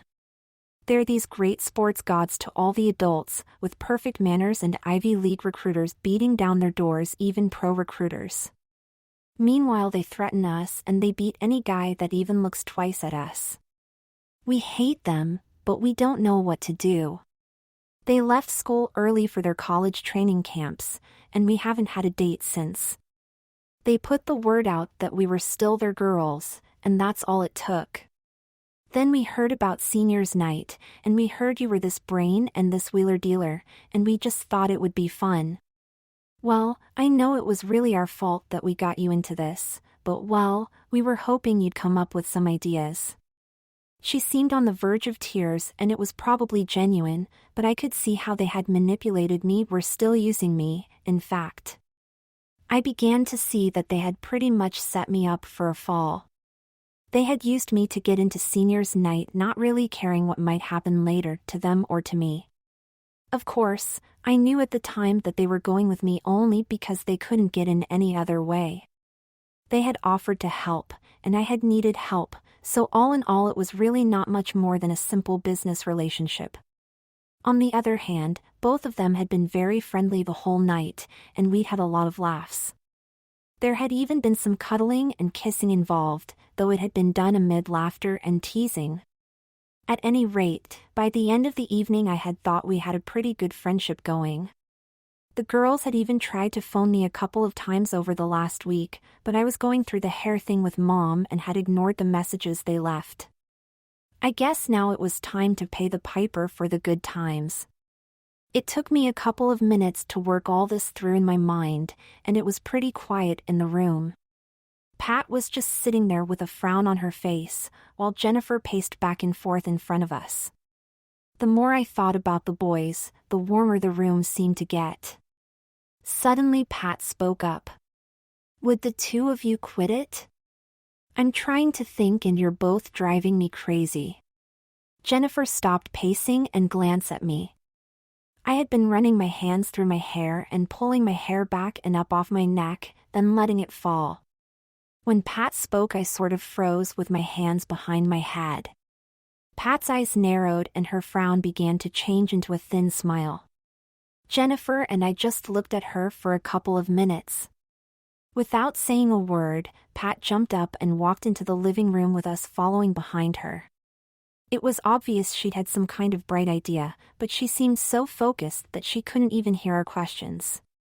She picked up the phone and dialed. "Hello, Alice? This is Pat." "Hi. I'm doing okay, but Alice, we got a phone call from the boys Saturday and they were very upset about the seniors' night thing." "Alice, what did you tell them about this kid Alex?" There was a pause, then Pat began to laugh. The laugh was convincing in a way, but there didn't seem to be much humor behind it. "Alice, where do you know Alex from?" Another pause. "That's what I thought. Alice, if I didn't know better I'd say you were trying to get Jen and me in trouble. Either that or you need to have your eye prescription changed. Alex will be a little upset when SHE finds out you mistook her for a guy. I don't think the boys will find it too funny either." Pat glanced up at me when she said that. I had no idea what was going through Pat's mind, but I didn't like what I was hearing. "That's right, Alice, that was a girl you saw with us on seniors' night." She paused to listen for a minute and her smile turned to a frown. "Are you serious? Look, even if we weren't already spoken for, do you think we'd both be dating the same guy at the same time?" Yes, she was wearing a tie and blazer, but that was because she was one of the officials. Actually, all the other officials had been pretty casually dressed, but I had wanted to make a good impression on my dates. "Alice, you sound like you don't believe me." "Well, maybe we'll just have to do that, Missy, but meanwhile I think you'd better call your brother and straighten the whole thing out." She had raised her voice a couple of notches on that last sentence, and she slammed the receiver down as she finished speaking. The fact that she still had a frown on her face indicated that things hadn't gone as she'd planned. "Okay, so plan A didn't work, then maybe plan B will." From what I'd heard of the conversation, I was too afraid to ask what was going on in her mind, but Jennifer was impatient. "All right, Pat. I think you need to explain what that was all about." Pat put her hands to her head and began to speak rapidly. "Okay, here it is. Alice saw us with Alex, but mostly from behind. Just as we got off the boat, someone called to Alex, and that's how she got the name, but she didn't get a real good look at his face, only his clothes and his long hair. So with the clothes and the name, she assumed Alex was a boy that night. I tried to convince her that Alex was really a girl, but I don't think she bought it. But look at him now." She grabbed my face between both her hands. "With his hair done up and makeup, like last night. And with the right clothes, Alex becomes our girlfriend Alexandra. What do you think?" Jennifer looked from one to the other of us a couple of times. "I think you're stark raving mad. Fooling a few people might work, but to think that we could fool Bill and Bob, who know everything about girls, there's no chance." "Oh yeah? How about last night? You should have seen us, Alex, after you and your mom drove away, that is. We knew your car, of course, and we recognized your mom, but it took us a full 15 minutes to figure out who the girl in the passenger seat was. Jennifer was the one who came up with it, but it took her quite a while. I didn't believe it myself until this morning when we saw you." "Okay, but last night was last night," Jennifer interjected. "It was dark and we only saw his head and shoulders. Think about Bill and Bob looking him over up close and personal from head to toe in broad daylight. We don't stand a chance in 1,000. "Look," said Pat, "we'll get him made up and dressed up and then see how we feel. If it looks promising, we have until Saturday to practice and get everything worked out. It doesn't seem like much time, I admit, but unless either of you can come up with a better idea, we don't stand a chance at all. I think we can pull it off. We get him made up like last night, we pat him a little and dress him just right, and we have until Saturday to work on him. What do you say, Alex? Are you willing to help us out here? I was stunned as I realized what Pat was proposing. She wanted me to masquerade as a girl in front of those boys. I couldn't even get enough breath to voice an objection. I looked at Jennifer hoping she would continue to object, but she actually seemed to be considering the idea. Suddenly, the memory of my first experience in the mall came into my mind. Then I remembered my experiences with Betty, then the delivery boy, and then last night. There was no doubt that I could pass myself off as a girl in some situations, and I actually became a little excited at the thought of playing the part more completely. On the other hand, the thought of what Bill and Bob might do to me if they figured it out. I began to shake my head as fear overruled my fantasies. Can you imagine the beating I'd get if Bill and Bob weren't fooled? Pat threw in the clincher. It's a sure thing if you don't try that we'll all get a beating, so what have you got to lose? She was right, of course. Left unspoken was the risk that if I didn't go along with them they would tell the tale of my hair and makeup all over town. Finally, I just shrugged and asked them what they wanted me to do. Pat broke into a big grin. Can you do your hair and your makeup just like you had it last night? Sure, I think so. Then you get busy with that. Jen and I have some things to pick up, and we'll be back as soon as we can. Don't go anywhere. She said this with a wink as she grabbed Jennifer's arm and let her out. I waited a few minutes after they were gone, giving myself some time to think. How had I got myself into this awful mess? Resigned to my fate, yet still a little excited to think about dressing up all the way as a girl, I went into Mom's room and sat down at her vanity.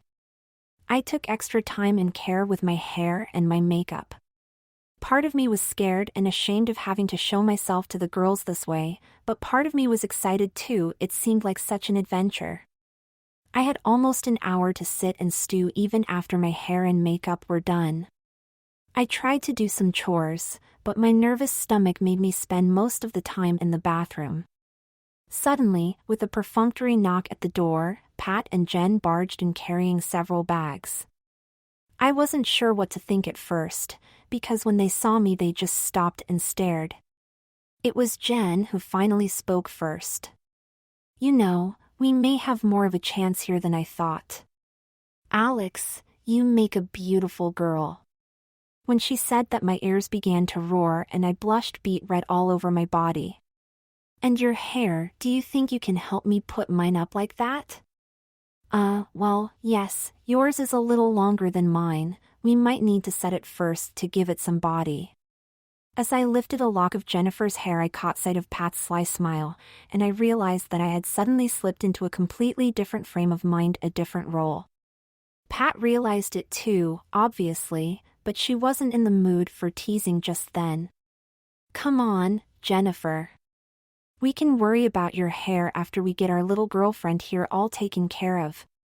The girls quickly emptied the bags on my bed, and it looked like they had brought everything I would need to dress completely like a girl. There was lingerie of every description, a dress, 2 skirt and blouse sets, shoes, belts, some jewelry and several other things. We brought a little of everything to see which sizes fit and how things would look on you. We'll have to be real careful with the shoes because some of them belong to our moms. Jennifer opened her purse and handed me an electric razor. First things first, go to the bathroom and shave your legs. Make sure they're completely smooth. Then put this on. She handed me a pair of white nylon panties. Oh, and don't forget to do under your arms as well, then come back in here. I knew I was blushing again as I turned and walked into the bathroom. Both of them were smiling when I returned wearing nothing but the panties and my shirt. Now they seemed to be in a much more playful mood. As I stepped over to the bed, Pat ran her hand down my thigh. My, aren't we soft and smooth? There was suddenly a very prominent reaction to Pat's playfulness, and it wasn't only blushing. Well, said Jennifer, looking down at my panties, at least one of us is going to enjoy this a little. Pat, our new girlfriend, seems to have a very unladylike problem here. What can we do about that? My embarrassment was enough to make the problem subside immediately, but the girls had obviously planned this whole thing for a purpose. Pat opened her purse and handed me a sanitary napkin and a thin elastic belt. She showed me how to fix the ends of the napkin into the fasteners, then she made me return to the bathroom with instructions on how to position the napkin and tuck my privates away. Once I had the napkin and my panties back in place, the girls showed me how to put on a bra. I acted like this was my first time, then patted it with a set of falsies. A garter belt was next, then I experienced the fantastic feel of stockings being drawn over my baby smooth legs. I was grateful at that moment for the sanitary napkin that was hiding and restraining another reaction. Next came a half-slip and camisole, then a white blouse and a tan-pleated skirt with a wide belt that cinched in until I could hardly breathe. A pair of white sandals with 1-inch heels completed the outfit. Somewhere in the excitement of dressing up, I forgot all about any shame I ought to be feeling, and just let my enthusiasm take over. I think I was beginning to feel like just one of the girls, but suddenly there I was dressed completely like a girl for the first time. I had to put my hand to my face to prove to myself that it was really me that I was seeing in the mirror. Then I had to grab Pat's hand to steady myself as I almost fainted. We spent some time looking me over in the mirror, then comparing makeup and hairstyling tips. I was feeling more and more comfortable as both girls complimented me on my developing skills and my eye for style. Pat eventually called us back to reality, however, and my girl lessons began in earnest. For the next 2 hours they drilled me incessantly on speaking, walking, standing and sitting like a lady. We took a break for sodas, and then Jennifer insisted I put her hair up in a Gibson girl like mine. This led to some discussion of what I had been learning at Betty's, and before long we were trading more makeup tips and putting Pat's hair up into a French roll. Eventually we all realized how hungry we were, and the girls had no trouble talking me into lunch at our local mall. The girls were from the other side of town, so it was a pretty safe bet that they wouldn't be spotted, and by this time I was feeling pretty confident that no one would recognize the old Alex behind my new and beautiful disguise. We spent the rest of the afternoon going from one trendy store to another. Along the way Jennifer used her dad's credit card to buy a few extras, though I'd need a purse and some more shoes, some jewelry and other accessories. It was early in the evening when we finished and the girls decided that it was time for another test. I phoned Mom at work and got her permission to go to Pat's house for dinner. Mom was genuinely happy that I had worked things out with the girls, though she didn't ask for any details and I certainly didn't mention how I was dressed. I couldn't believe that we could fool a woman as sophisticated as Pat's mom, and we worked out a careful plan to explain things to her if she figured me out. Somehow it worked out and we didn't need the plan at all. Both Pat's mom and dad seemed perfectly accepting of me as Pat's new girlfriend. Mrs. Sims even suggested that I accompany them on their next weekend visit to their lakeside cabin. Jennifer had a hard time keeping a straight face as we talked about that one. A few minutes after dinner we were in Pat's bedroom excitedly giggling and teasing about my first day as a real girl, and my success with Pat's parents. Somewhere in the distance I heard the doorbell ring, and Pat's mother called up that we had visitors. Both girls jumped up and headed for the front door, dragging me with them. When they opened the door there were 3 tall guys standing there, and Pat invited them in as if she had been expecting them. "Hi, guys, you're just in time. Let us grab our purses and we'll be ready to go. Oh, by the way, this is the friend we told you about.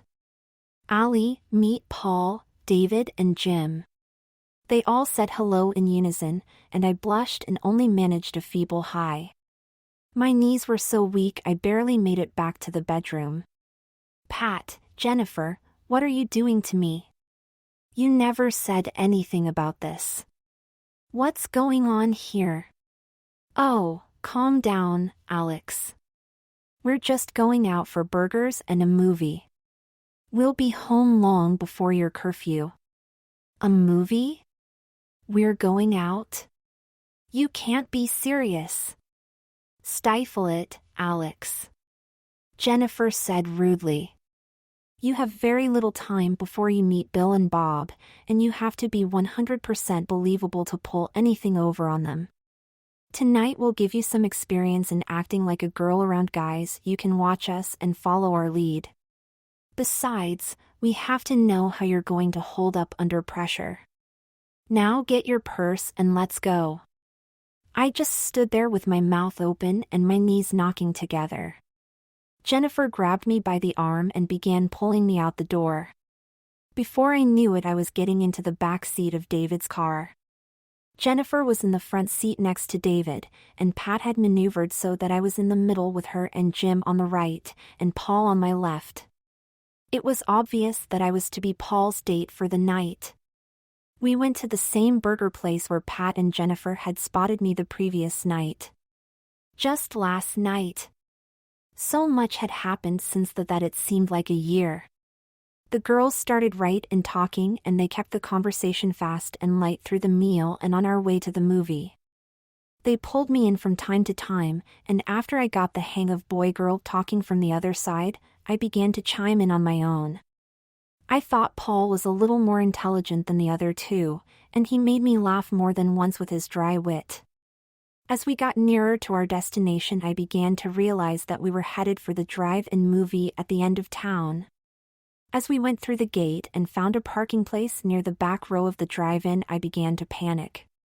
Knowing the girls' reputation, particularly Jennifer's, I knew there was going to be more activity in the car than just watching the movie. When Jennifer glanced back to say something to Pat, I gave her a desperate help me look, only to receive a smile and a wink in return. Follow our lead, they had told me, but I was pretty sure I didn't want to go where these girls might be headed.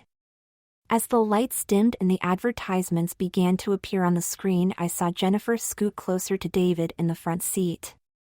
It was already a tight squeeze with 4 of us in the back seat, but I felt Jim moving over to get even closer to Pat. I was pretty well frozen in place, and Paul seemed to sense my nervousness because he didn't move at all. Mercifully, the conversation kept up through the advertisements and previews, and I began to relax a little. The boys started cracking jokes at some of the dialogue on the screen, and they really were quite clever.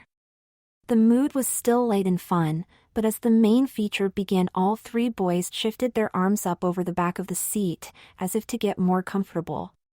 Even in the dark I could see the subtle movements as first Jennifer and then Pat leaned into their dates and allowed the boy's arm to slide down onto their shoulders. Seconds later I felt the warmth of Paul's hand on my shoulder through the thin material of my blouse. I had planned to just relax and let things happen, but I was sure Paul noticed as I immediately tensed up. I knew then that I just wasn't mentally prepared for this. Everything was coming too fast. I think Pat may have sensed that things weren't going too well. She noticed someone walking by the car carrying popcorn and drinks, and casually mentioned that we had forgotten to buy some before the movie started. Within a couple of minutes she and Jen had all 3 boys trooping off to the snack bar for treats, and the 3 of us were left alone. Okay, Alex, what's wrong? Things seemed to be going pretty well until the feature started. I'm just not ready to have a guy's arm around me. I don't know what to do or how to handle the situation. Alex, you handle it just like any other situation with a boy. You let him go so far, then you back him off a little. When you're comfortable with that, you let him get a little farther. If he goes too far, you send him farther back than he was. Simple. Simple. Right. For the next few minutes the girls initiated me into the sorority of how to manage men. By the time the boys got back, my head was spinning, but the girls assured me they'd take care of the situation. When the boys got back into the car, we all assumed our former positions, me with Paul's arm around my shoulders. I was able to relax a little, knowing the girls weren't going to let me get into a situation or at least they couldn't handle. Not only was I able to relax and enjoy the movie, but I began to understand what the girls had tried to explain to me. The rest of the evening was a real education for me as I watched the girls play with these guys. Fortunately, Paul was much more of a gentleman than the others and didn't try to go too far. We cuddled a little bit and ended up holding hands during the ride home. By the time we got back to Pat's house, I was congratulating myself on having survived such a delicate situation. I didn't even think about how I was going to handle saying goodnight until David turned the engine off. Paul took my hand to help me out of the car, then held onto it as he shut the door, interlacing his fingers with mine. There was a tree that sheltered some of the yard from the nearby streetlight, and Jennifer and David had stepped under the tree and deeper into the shadows. Pat and Bob lingered by the car as Paul walked me up the sidewalk to the porch. As we got to the door, Paul put his arm around my waist. I guess I knew what was coming, but my mind was blank as to what I could do about it. He was very strong, and as he pulled me to him, my head went back and my eyes closed reflexively. My lips parted in a light gasp and I suddenly felt a firm, soft pressure against them. Then I felt the warmth of his breath within me and I knew he was kissing me. My head began to spin, my knees went limp and I put my hands on his arms to steady myself. He must have taken this as a sign of permission, because he pulled me tighter to him. After what seemed like an eternity, he broke the embrace and looked into my eyes. I was now more confused than ever, and as he lowered his lips to mine a second time, I automatically closed my eyes and opened my lips to him. This time it was not only his warm breath that invaded me, but his tongue as well. That brought me back to my senses and I realized what was going on. Somehow my hand found the door handle and pushed the latch. I broke away from him and stepped backward through the door, almost catching his hand as I closed it in front of me.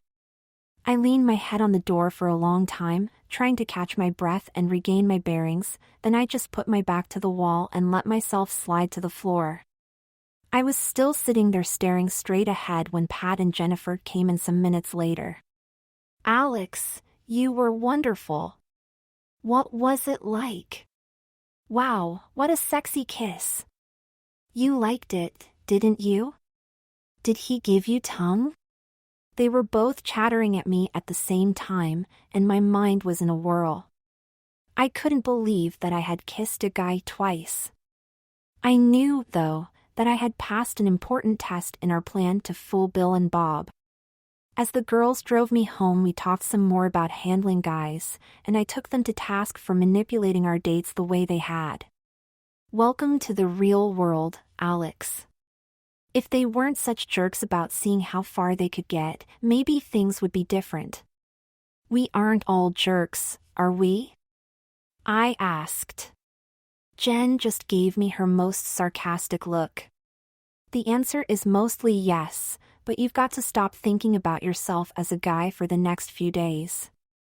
You've got to be the sexiest little babe on the block by the time Bill and Bob get home. Think that over while Pat and I get things going for the next couple of days. As we neared my house, I realized I had a couple of problems. Mom had never seen me fully dressed as a girl. Not only that, but I was sure she had been expecting me home much earlier. I had left my guy clothes at home, so it wasn't like I could go back to Pat's and change. I guess it was time to see how far Mom was really willing to let her son go with his interests. I drew a deep breath and, with all the femininity I could muster, I walked through our front door and into the living room. Mom was on the sofa, and she was speaking as she turned toward me. "Hi, sweetheart. You're home a little late. Did you and the girls have a..." She stopped in mid-sentence as she realized how I was dressed. "Oh, she gasped, and then tears came to her eyes. I thought I had really blown it and that my short career as a girl was at an abrupt end. Then she came to me and took me in her arms. As she gave me a tight hug, she said, "Oh, sweetheart, you're so beautiful." I'm sorry for the tears, it's just that I didn't think to see you all dressed up like that. You're not angry with me, are you, Mom? Oh, not at all, my sweet. It's just a bit of a surprise, that's all. I guess I was expecting to be with you when you bought your first dress. Tears came to my eyes then, and when we finally stepped back and looked at each other, we burst into laughter. Our mascara was running again. We dabbed each other's eyes, then we sat down on the sofa. I told Mom everything that had happened, though I glossed over the real reason for Jennifer and Pat's interest in dressing me up. When I got to the part about Paul and I on the porch, I hesitated for a moment, then decided that I needed Mom's help in understanding what was going on. I gave her all the details. You shouldn't feel bad about the kisses, sweetheart. You said you wanted to experience how it feels to be a girl, and kisses are a natural part of a young girl's growing up. You were smart to stop it where you did, however. Boys can be easy to encourage, but difficult to stop if you let them go too far. I just nodded. There's one other thing, sweetie. That skirt you're wearing is just a little short, don't you think? If you think this skirt is short, you should have seen what Pat and Jennifer were wearing, especially Jennifer. We could see her hose tops when she sat down. Well, I don't want to downgrade your friends, dear, but they may not be the best gauge of what's normal for a young girl your age. You above all people should know the effect that such a length can have on the young men. She was right, of course, and I admitted that to her. Just then the phone rang, and Mom picked it up. Hello? Yes, this is the Howell residence. Who is calling, please? Here Mom glanced at me briefly. Well, Paul, we usually don't allow phone calls this late at night. Yes, I understand. Paul. How had he got my number? Jennifer, of course. Yes, that's all right. SHE's right here. Mom looked at me with a smile as she emphasized that word, and I blushed as she handed me the phone. As she did, I realized that I was going to have to use my newly developed feminine voice in front of my mom. But this was no time for backing out. Hello? Allie, this is Paul. Hi, Paul. I glanced at Mom and she still had that sly smile on her face. I really had a nice time tonight, and I wanted to apologize for the way I acted. Oh, Paul, there's no need to apologize. Well, after we got home, Pat phoned me and really laid into us for our conduct, and she was right. I guess we all got a little too aggressive. That's okay, Paul. Well, we'd like to make it up to you girls. Would you have dinner with us Thursday night at the Elms? Real formal and everything. We'll wear coats and ties and be on our best behavior. Please say yes. The other girls said that it would be up to you. Well, it seemed that Pat and Jen had indeed got things going for the next couple of days. Thursday night? I looked at Mom and she nodded her assent. What was I getting myself into? But how could I refuse? I guess that would be all right, Paul. Great. Thanks so much. I promise we'll behave. 7 o'clock, then? Yes, 7 will be fine. Good night, Allie. Good night, Paul. When I told Mom they had asked us to the Elms, she got very excited. We'll shop tomorrow after I finish work and find you just the right dress to wear. Hurry and change for bed, then come into my room. We'll do each other's hair and talk about our plans. Her obvious excitement was just a little too much for me. Mother, how can you be so excited about your son dressing up like a girl and going on dates? I'm not complaining, exactly, but don't you feel like this is all a little too weird? Well, sweetheart, it was you who chose to accept the invitation, wasn't it? I nodded my head. Of your own free will, right? I blushed and nodded my head again. For some reason I was beginning to feel more than a little ashamed of myself. Well then, since you've made up your mind, I see no reason to do anything but enjoy the situation. Ever since I began to suspect your interests, I've been thinking about what it would be like to have a daughter to go shopping with and do these other fun things. Now I get to find out. I just shook my head and walked down the hall, wondering again why I was doing all these strange things. When I looked into my room, though, I suddenly forgot all about being confused or ashamed. Mom had been as good as her word. Laid out on the bed was a complete peignoir set all in white ruffles and lace. There was a nightgown, panties, a full-length robe, and slippers to match. My heart skipped a beat as I stared at that beautiful lingerie. It was gorgeous, and it really was mine. I hurried as best I could to undress myself and put my new possessions neatly away, then reveled in the luxury of pulling on those beautiful night things. When I skipped into Mom's room, there was another surprise waiting for me. She was wearing exactly the same peignoir. As we stood together at her full-length mirror, we really did look like mother and daughter. It was my turn first, and I sat at Mom's vanity while she brushed out my hair and curled it. Then she sat while I did the same for her. She helped quite a bit with the curlers, of course, but I felt that I was getting the hang of it by the time we finished. All the while we talked more about what the boys were like, what the other girls wore, and how they manipulated the boys all evening. Well, you're getting quite a little insight into these relationships, aren't you? I hope it doesn't make you too cynical about girls from now on. They aren't all like Jennifer, you know. I can tell that, Mom. Pat seems very different, although she goes along with Jen up to a point. But it seems mostly the guy's fault anyway. If they had more interest in us as people, and not just as the next conquest, they'd see through these little games. We wouldn't have to manipulate them at all, really, and we still could have a great time. Well, sweetheart, if you can just remember that when the shoe is back on the other foot, this whole experience will have been worthwhile. Her comments made sense, and I began to think of myself on my next date as a guy. For some reason, the thought made me vaguely uneasy. Would I remember these things well enough to act differently? Exactly when would I go out again as a guy?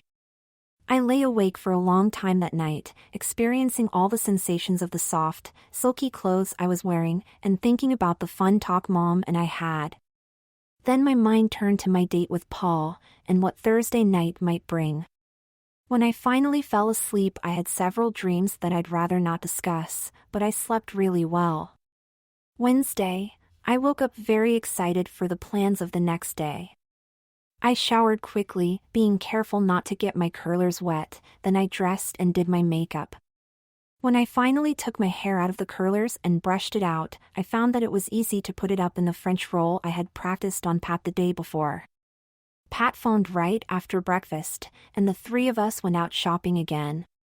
It was another grueling day of learning how to be feminine, but I had to admit to myself that this was beginning to be a lot of fun.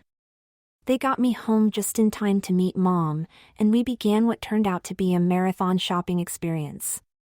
I quickly forgot my fatigue from the day's activity, as I began to try on dress after party dress in practically every store in town. Along the way, Mom bought me some more lingerie, a couple of skirts and blouses, and 2 pairs of shoes. When we weren't talking about clothes and shoes and makeup, Mom was critiquing my new feminine voice and mannerisms. We also discussed what my upcoming date with Paul would be like, and some of the things I should and shouldn't do. I found out that Mom was really smart about relationships, even if it had been a long time since she had been out. For my dinner dress, we selected a shade of rose that Mom and the saleslady agreed was one of my best colors. The design of the dress was modest, for Mom, but sophisticated enough to satisfy me. I had the impression that I would be competing with some eye-catching fashions on Pat and Jennifer, and I didn't want Paul to feel like he'd gotten the wallflower among the roses. The dress had a draped neck and bodice, rather high, and a straight skirt with just a hint of a slit in the side. Mom bought me a pair of matching pumps with heels that were almost 3 inches high, and some clip-on earrings and a necklace.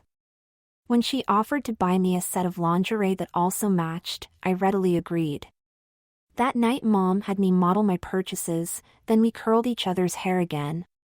It was exciting and, at the same time, a little amazing to me that Mom was so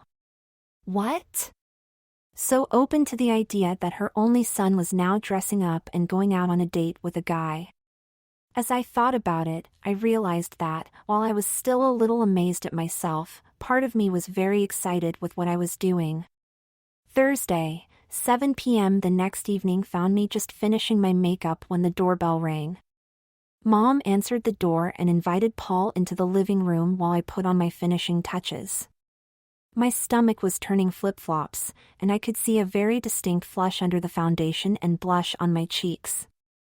I couldn't even define the reason for my feelings. My mind was a complete blank to everything but the immediate task of finishing my beauty preparations.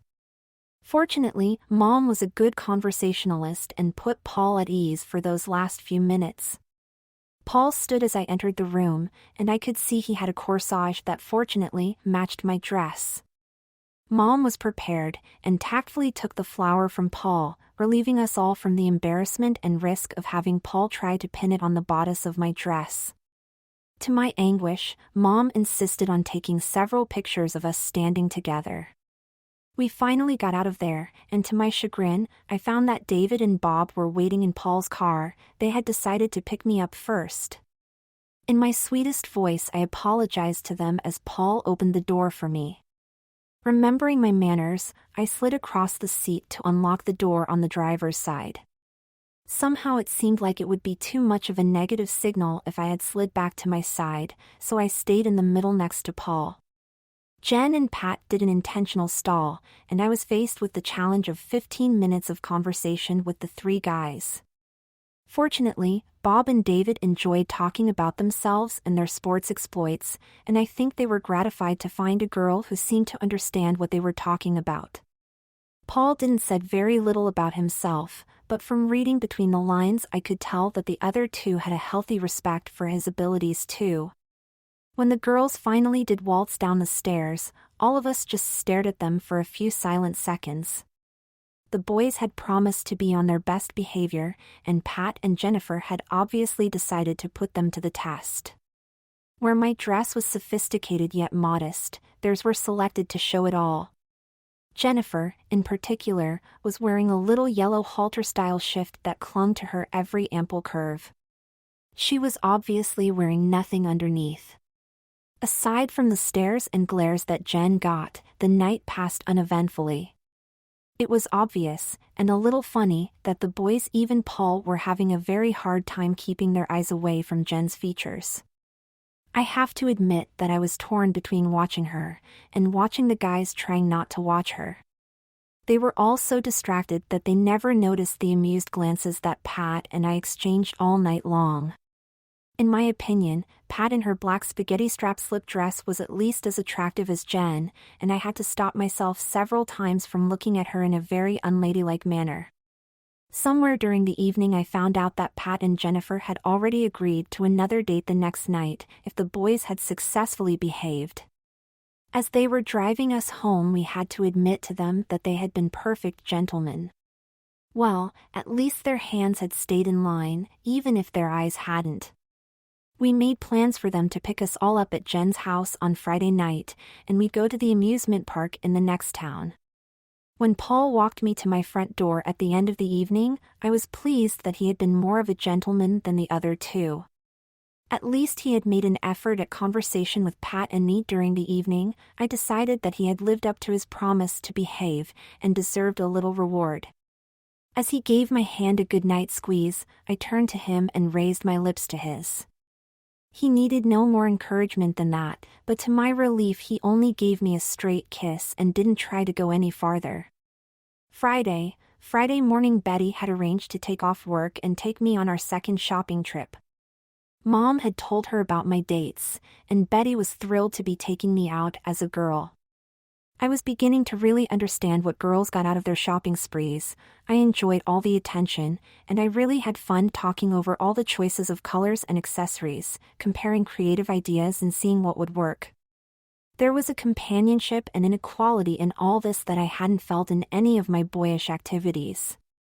Betty drove for over an hour, taking us into the city to a special shop that she had heard about. It was called the Spotlight and catered mainly to the theater industry. Betty explained to me that if I was going on dates I needed something more than regular falsies for my figure and something better than a sanitary napkin to keep my profile in line. For some reason I wasn't the least embarrassed as she described the helps we would be buying. As we walked in the door, we were greeted by a rather effeminate man who offered to help us find things. Betty asked him if he sold gaffs, and his response almost made us burst out laughing. Of course we have gaffs, honey, but if you girls are buying for your boyfriends, you really should bring them into the store to get the proper fit. When I left the store I was the proud owner of 3 cashing garments and a set of small fake breasts that actually glued onto my chest and felt for all the world like they were real. It had been embarrassing at first to have Betty and the clerk both helping with such intimate fittings, but somewhere during my time in the shop I just stopped worrying about it and concentrated on learning how to position everything correctly. With my new profile I felt completely at ease trying on the shorts and top sets that Betty bought me. On the way home the conversation turned to my plans for the summer.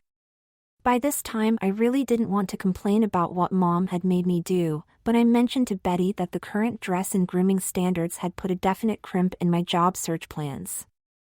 You know, Allie, your mom mentioned her concern to me on that very topic, and I think I may have a solution. My ears perked up immediately. Business at the salon has picked up quite a bit lately, and I need extra help. Trouble is, I need half of 2 people. The girls I interview to do shampooing and help with the beauty work won't stoop to doing the stocking and cleanup, but I don't have enough of either type of work to hire someone full-time. If you wouldn't mind doing both types of work I could offer you pretty much a full-time job all summer long. Wow, that would be great. But would your clients be uncomfortable with a shampoo boy rather than a shampoo girl? And who would tell them you were a boy? My mouth dropped open for a second. You mean you want me to work at your salon all summer long as a girl? Betty chuckled. I think everyone would feel more comfortable with that arrangement, including yourself. Besides, you still have 2 weeks to wear your hair up, don't you? And I need someone to start right away. I don't think you'd want to dress as a boy around the shop with your hair done up, would you? Well, no, but... And you certainly couldn't start as a girl, then change back to a boy after 2 weeks, now could you? I fell silent as I realized what she was implying. If I accepted her job offer I would be dressing as a girl all summer long. Till now I hadn't really thought about how long I was going to play this little charade. I guess I had expected it to somehow be over after the next 2 weeks of Mom's standards. If Pat's plan worked, we'd be rid of the boys by Saturday night, and wouldn't the girls be expecting me to change back to a boy after that?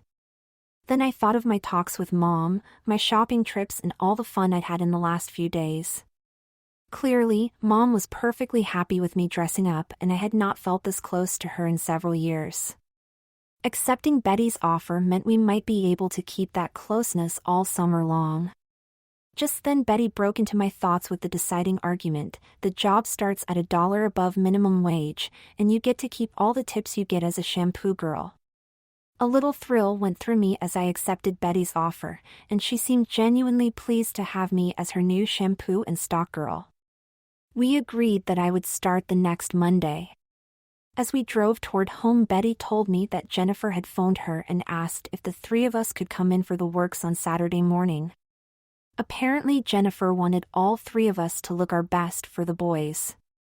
Betty asked me all about our plan to fool the boys, and it was evident from her questions that she thought it was just a practical joke. I was relieved that Jen hadn't told her our real reasons. I knew that Betty would be sure to tell Mom, especially if she thought I would be in any danger. I thanked Betty profusely as she dropped me off in front of my house, and she assured me that she'd had as much fun as I. She told me she'd have 3 very special hairdos all picked out for us the next morning. I had just enough time to freshen up a little and shave my legs and get over to Jen's. They were really impressed to see my new features and my skimpy shorts and top outfit. I told them Betty and I had made some special purchases to help my figure. They asked me if I was feeling a little sexy, and I had to admit that I was. The girls were obviously pleased, and they explained that the boys would be expecting a reward for their behavior on our dinner date. I didn't even have to ask what they meant, and I mentally prepared myself right then with the limits I would set for myself and Paul. The boys were obviously pleased with the way we looked when they showed up. Following the lead of the other girls, I gave Paul a quick kiss to say hello, and I let him put his arm around me on the way to the amusement park. We held hands as the guys paid for the tickets, and we headed straight for the Ferris wheel. As the wheel started turning, we began to look out at the scenery around us. It was a little breathtaking at first to be going up that fast. I glanced back at Pat and Bob in the seat behind us and saw that they were already locked in a clinch, oblivious to what was around them. It almost made me a little jealous. I glanced forward, and Jennifer and David smiled and waved at us. Then Jennifer turned her face to his and planted her lips firmly on his mouth. My stomach did a little flip-flop as I felt Paul's fingers on my chin and realized what I was about to do. Strangely, I actually wanted to kiss Paul. He had been a perfect gentleman the night before, as good as his word, and he deserved more of a reward than that little peck on the lips I had given him. To resist now, in front of the others, would be a real blow to his ego, and he didn't deserve that. As he turned my face to his, I smiled into his eyes and moistened my lips. His hand slid across my cheek and my eyes closed as he pressed his lips to mine. It was a soft, tender kiss, but it seemed to last forever. When we broke for a breath, I glanced around and realized that Jen and Pat and their dates were all watching us. I knew I was blushing, but I was determined not to act embarrassed. I smiled to no one in particular, then I reached up and ran my fingers through Paul's hair. Pulling his head down to me, I pressed my lips to his. His arm slid down to my waist and I let him pull me closer. This time when I felt his tongue, I didn't pull back. I opened my lips wider and fully answered his kiss. His aftershave was mingling with my perfume, and the effect of the Ferris wheel and the smells and feels and the realization of what I was doing was all too much for me. For several minutes I just abandoned myself to the feel of his warm breath, his soft lips and his gentle, probing tongue. It all caught up to me when his hand moved from my waist over my hip to my bare thigh. I felt a little thrill go through me, but I suddenly realized I was past my limit. I broke our kiss and dropped my hand to his. I took his hand off my thigh, but not wanting to be too abrupt with him, I kept hold of it and interlaced our fingers. He sensed that he had gone too far, I think, and we separated ever so slightly and began to look at the scenery. As soon as the wheel stopped, the girls pulled me into the nearest restroom. We spent some time as the girls made me tell them every detail of what we did and how it felt. By the time we had freshened our lipstick and rejoined the boys, I think they were a little miffed at us for taking so long. It didn't take much more than a squeeze of the hand and a little cajoling before we had them all smiling again, though. Somewhere during the evening I forgot the strangeness of what I was doing and just began to enjoy my date. Back at Jen's house, each couple found a private place in the yard and I spent several minutes enjoying the warmth of Paul's strong arms around me while we kissed tenderly. We finally said good night and Jen herded Pat and me toward the basement where we could talk without waking her parents. On the way down the stairs, Jen and Pat began taking off their shoes, then their shorts and tops. By the time we got to her rec room, the girls had nothing on but their panties. Pat disappeared into the bathroom, but Jen turned to me and gestured toward the phone. "Why don't you call your mom and see if you can sleep over with us? That way we can all go straight to Betty's in the morning?" As Jen finished talking, she noticed the look on my face and she put her hands around my neck and smiled slyly into my eyes. Now, my little girlfriend. You need to save looks like that for your boyfriend Paul. Remember that you're just one of the girls around here, at least until tomorrow night. Just then Pat emerged from the bathroom wearing a little blue nightie. She threw a yellow baby doll top at me and both girls watched as I slipped out of my shorts and top. For some reason I was feeling modest about my new breasts and started to pull the baby dolls over my bra. The girls would have none of that, and they insisted that I strip and show them my special purchases. I really should have refused, but I knew that this too was a part of preparing me for my role with the boys. When the girls were satisfied that they had done all they could to mortify me, they had me phone my mom. Somehow, I knew what she would say, but I had to give it my best shot. Hello, Mom? It's Allie. Mom, we all have appointments first thing in the morning at Betty's salon, and the other girls have asked me to sleep over so we can go right there. Would that be okay with you? There was a long silence on the other end of the phone before Mom answered. Sweetheart, I know you're really getting into your new experiences, and I'm all for that. It really is your choice, of course, but you might consider what the reaction would be if the other girl's parents found out about your true status.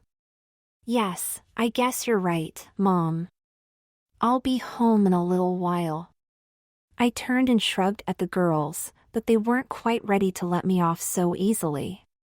They made me put on the nightie they had given me, and we sat around for another hour while Jen and Pat teased me and told dirty jokes. It was rather grotesque in a way, but they soon had me laughing along with them. I knew they were trying to prepare me even more for the role I was to be playing. The big day the girls didn't get me home until almost 4 a.m., but they were at my door again promptly at 8 for our appointment at Betty's salon. Fortunately, since we were going to have the works done at the salon, it only took me a few minutes to dress and brush my hair back into a ponytail. Jen had insisted I wear her red miniskirt and matching blouse, with red high heels sandals she had bought for me. The outfit had a gold chain for a belt, and Pat had brought a small gold chain necklace and 2 bracelets to complete the outfit. I thought Jen's skirts would be cut for her longer legs, but I still had trouble keeping my garter tabs from showing when I got into the car. I was so tired I didn't even have the energy to worry about how exposed I was, or to be nervous for what we were about to do. Betty was waiting at the shop with 2 of her best operators and they started on us right away. They gave us each a shampoo and set, and while we were under the dryers we all got manicures. My nails were fairly long now, not having been cut for almost 3 weeks, and the girl who was doing my manicure filed them to a nice almond shape. When she asked me what color I wanted for my polish, I didn't hesitate. I had already spotted a red polish that matched my skirt and shoes.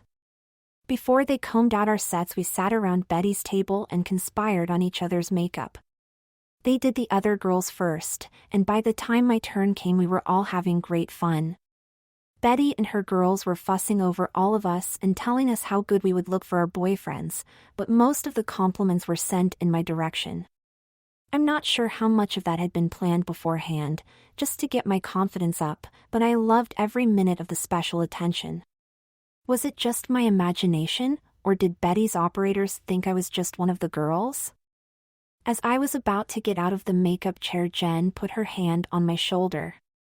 Just a minute, Allie, I think there's just one thing missing from your look. Betty, I want to treat her to something special this morning.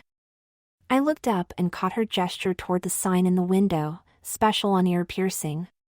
I flushed red and my stomach did a flip-flop. I knew I should protest such a permanent, feminizing change to my appearance, but I just couldn't. All week long I had been secretly admiring the earrings the other girls had been wearing, and wondering how it would feel to have my own. As it turned out, protesting wouldn't have worked anyway. Jen had obviously set this up with Betty beforehand. She already had the studs lying in a dish of alcohol next to me. As Betty marked my ears, Jen explained that the guys would be noticing every detail and this was just another way of ensuring that our deception would be complete. I gave her a skeptical look, but my mouth was so dry I couldn't have said a word if I had wanted to. It was good that I was sitting down for this, because I almost fainted when I heard that little pop as the studs were driven into each lobe. Of all the changes I had gone through in the past few days, and all the experiences I'd had, this one seemed to have the most profound effect on me. As I examined the tiny diamonds now glistening at my ears, I really felt like a girl. When the stylists were through with us, Jen had a French roll that was perfect, with little tendrils that curled down her forehead and the nape of her neck. Pat's style was even more sophisticated. They had pulled her hair straight back and pinned it in single curls descending from the crown to the nape. Even though I was feeling very girlish, I couldn't help but stare at her. She looked delicious. They had parted my hair on the side and swept it back to the crown in a wave that covered the tops of my ears. With what was left of my hair and a little matching hairpiece, they had formed a bunch of sausage curls that bounced and tickled my neck at each movement of my head. Little tendrils curled down from each ear. Betty insisted that we pose for her camera, and she took several shots of us individually and in groups with her and her stylists. Then it was off to Jen's house for the big occasion.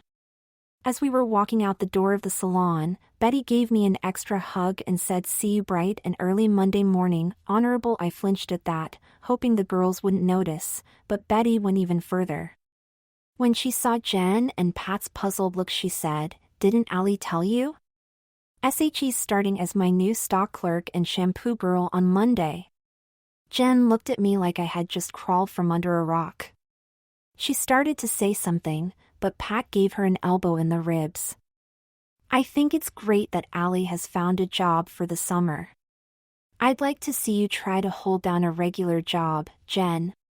On the way back to Jen's house, she shot a couple of verbal barbs at me, with Pat defending me all the way. Eventually, Jen tried to cover her feelings about me dressing as a girl all summer long, but she obviously had some bad opinions of a guy who would do such a thing. For my part, I felt strangely unaffected by the whole conversation. I thought Jen was being a little hypocritical. She had been a pretty forceful accomplice in my feminization all the way through. More than that, though, was my own feeling of comfort, I guess, with my choice for the summer. The emotions and the experiences were all very new and unsettling, but it seemed like fate that had brought me this far. We had about an hour before the boys were to arrive, and we spent it going over every detail of our plan as we did some last-minute primping and perfume selecting. When the doorbell rang, I stayed in Jen's room as the other two went down to greet their men. I heard the whole conversation.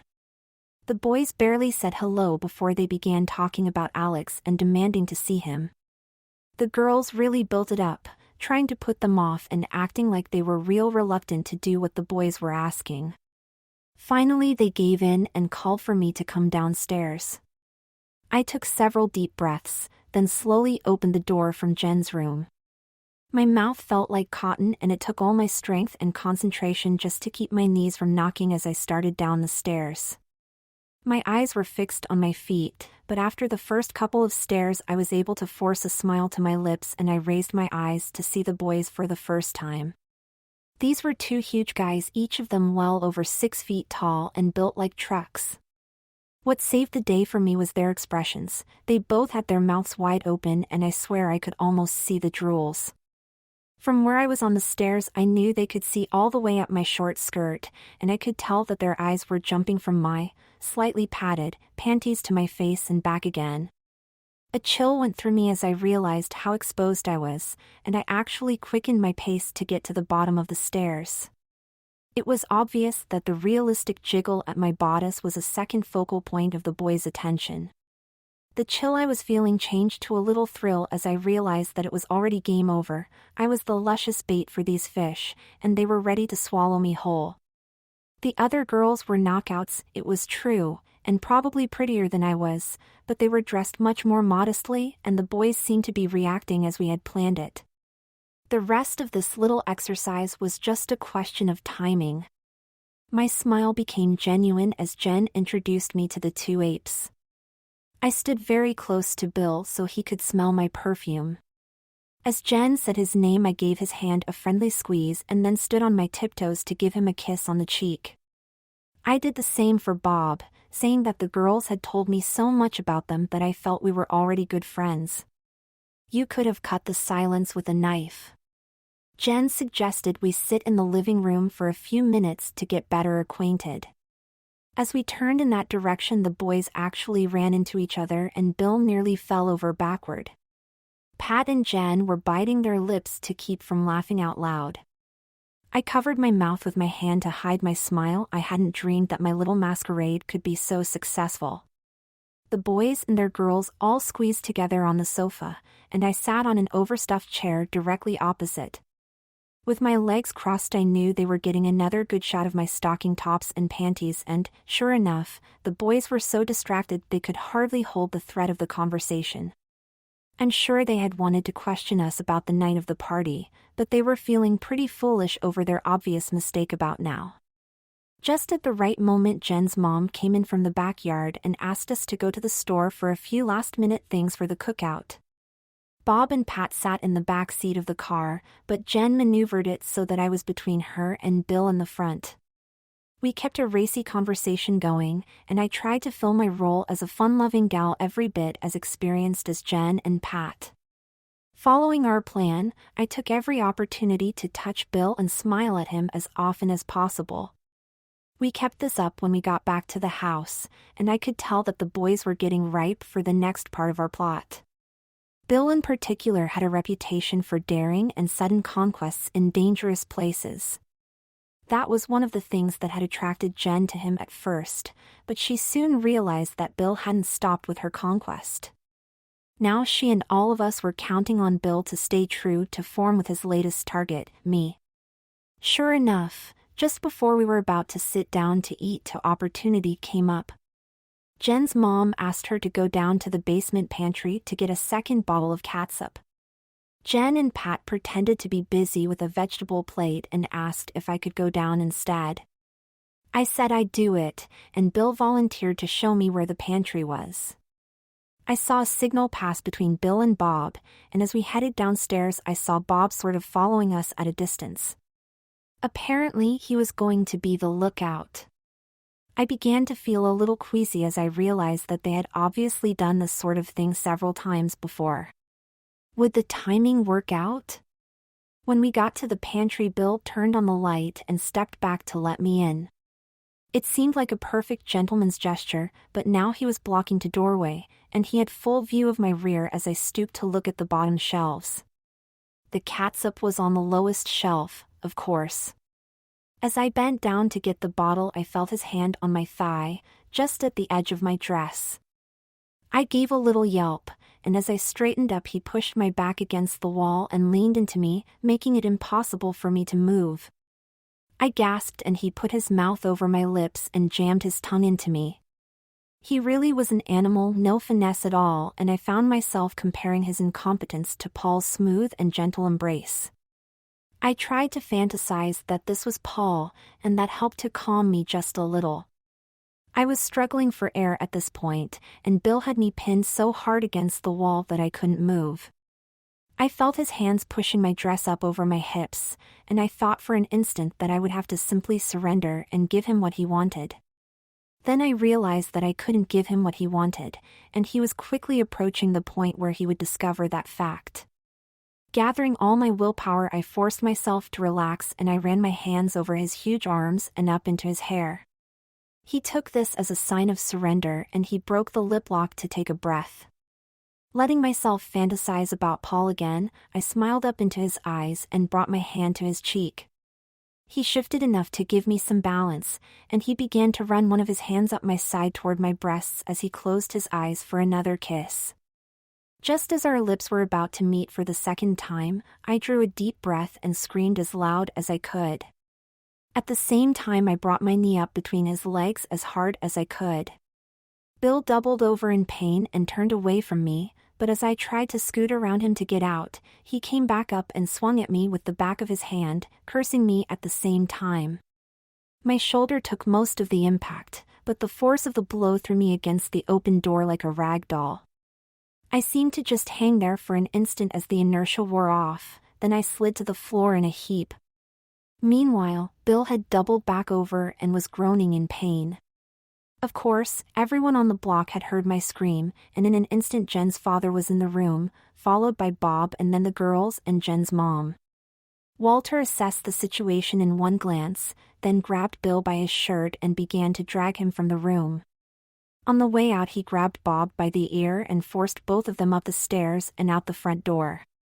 Each of the boys outweighed him by 30 pounds at least, but they offered no resistance. We could hear Walter yelling as he threw them out the door that if he ever caught them near any of his girls again, they'd find themselves dead or in jail. That was it was over. Jen and her mom helped me off the floor and into a nearby chair. I was sobbing uncontrollably and had my face in my hands. Although all my, natural and artificial, body parts seemed to be in place, my body ached and my face burned where Bill had slapped me. But the physical pain was a secondary consideration. Inside I was a real mess. It was a great relief that our plan seemed to have worked, but part of me felt really dirty for having enticed Bill and set him up that way. The word he had used on me, slut, kept running through my mind. Everyone gathered around me and offered their comfort.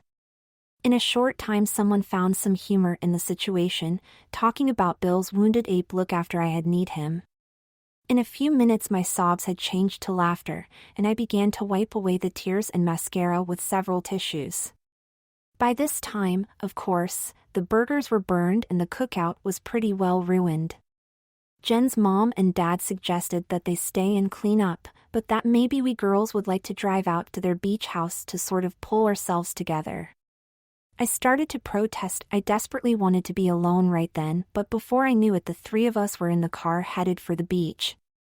For an instant I wondered what Mom's reaction would be when Jen's mother phoned to explain everything to her. How would she respond when she heard that her daughter was on her way to a sleepover with 2 other girls? But then, I had other things to be concerned about. I was between the 2 girls in the front seat of the car. Pat was driving, and Jen had her arm around me, still trying to reassure me. We weren't far down the road when the tone of the conversation changed, however. Jen put her hand on my knee and suggested to Pat that it was time to celebrate our victory over the boys. Pat agreed and, putting her hand on my other knee, she suggested that I deserved a special reward for my special part in the plot. They told me they had really enjoyed having Allie as a friend, but asked if I would let them treat me like Alex for the next few hours. How could I refuse? We stayed at the beach house till late Sunday afternoon, and every minute of it was heaven. The girls spent the whole time teaching me everything I never knew about boys and girls together. It almost seemed that they were competing to see which one could keep my interest up the longest and give me the most pleasure. There were a few cat naps along the way, and the girls even talked me into a quick swim and suntan session on Sunday morning, but the rest of the time was spent in an overpowering lesson in long-endurance pleasure. By the time they drove me up to my house, I was so spent I could hardly walk. Pat helped me carry my things to the front door, then gave me a long, deep kiss. I guess with your new job starting tomorrow this is goodbye to Alex for a while, but we'll drop by the salon this week and see how Allie is getting along. With another quick kiss and a wink she was gone. Mom met me just inside the door and helped me take my things into my room. She started out with a very stern look on her face, but I think she realized how emotionally and physically tired I was, and she kept the conversation light until after I had napped and eaten dinner. That night we talked about all that had happened over the past weeks. It turned out that Mom had pretty well figured out everything, including our little plot with the boys, and what had gone on at the beach house. I knew she wasn't pleased with some of the things I had done, but surprisingly, she didn't seem to judge me at all. Instead, she expressed her concern for the physical and emotional dangers I had faced and was still facing. We talked a lot about the implications of working all summer as a girl. I was still a little confused about where it all was leading, but it seemed that the job and the situation was just right for me, somehow. We agreed that we would be entirely honest with each other from that point on, and that we would talk about our feelings as often as possible. I was thrilled that we were becoming so close again, and it seemed to confirm my decision about the summer. By the end of the evening, Mom seemed to feel exactly as I did. We weren't sure where they would lead, but we were both looking forward to the days ahead.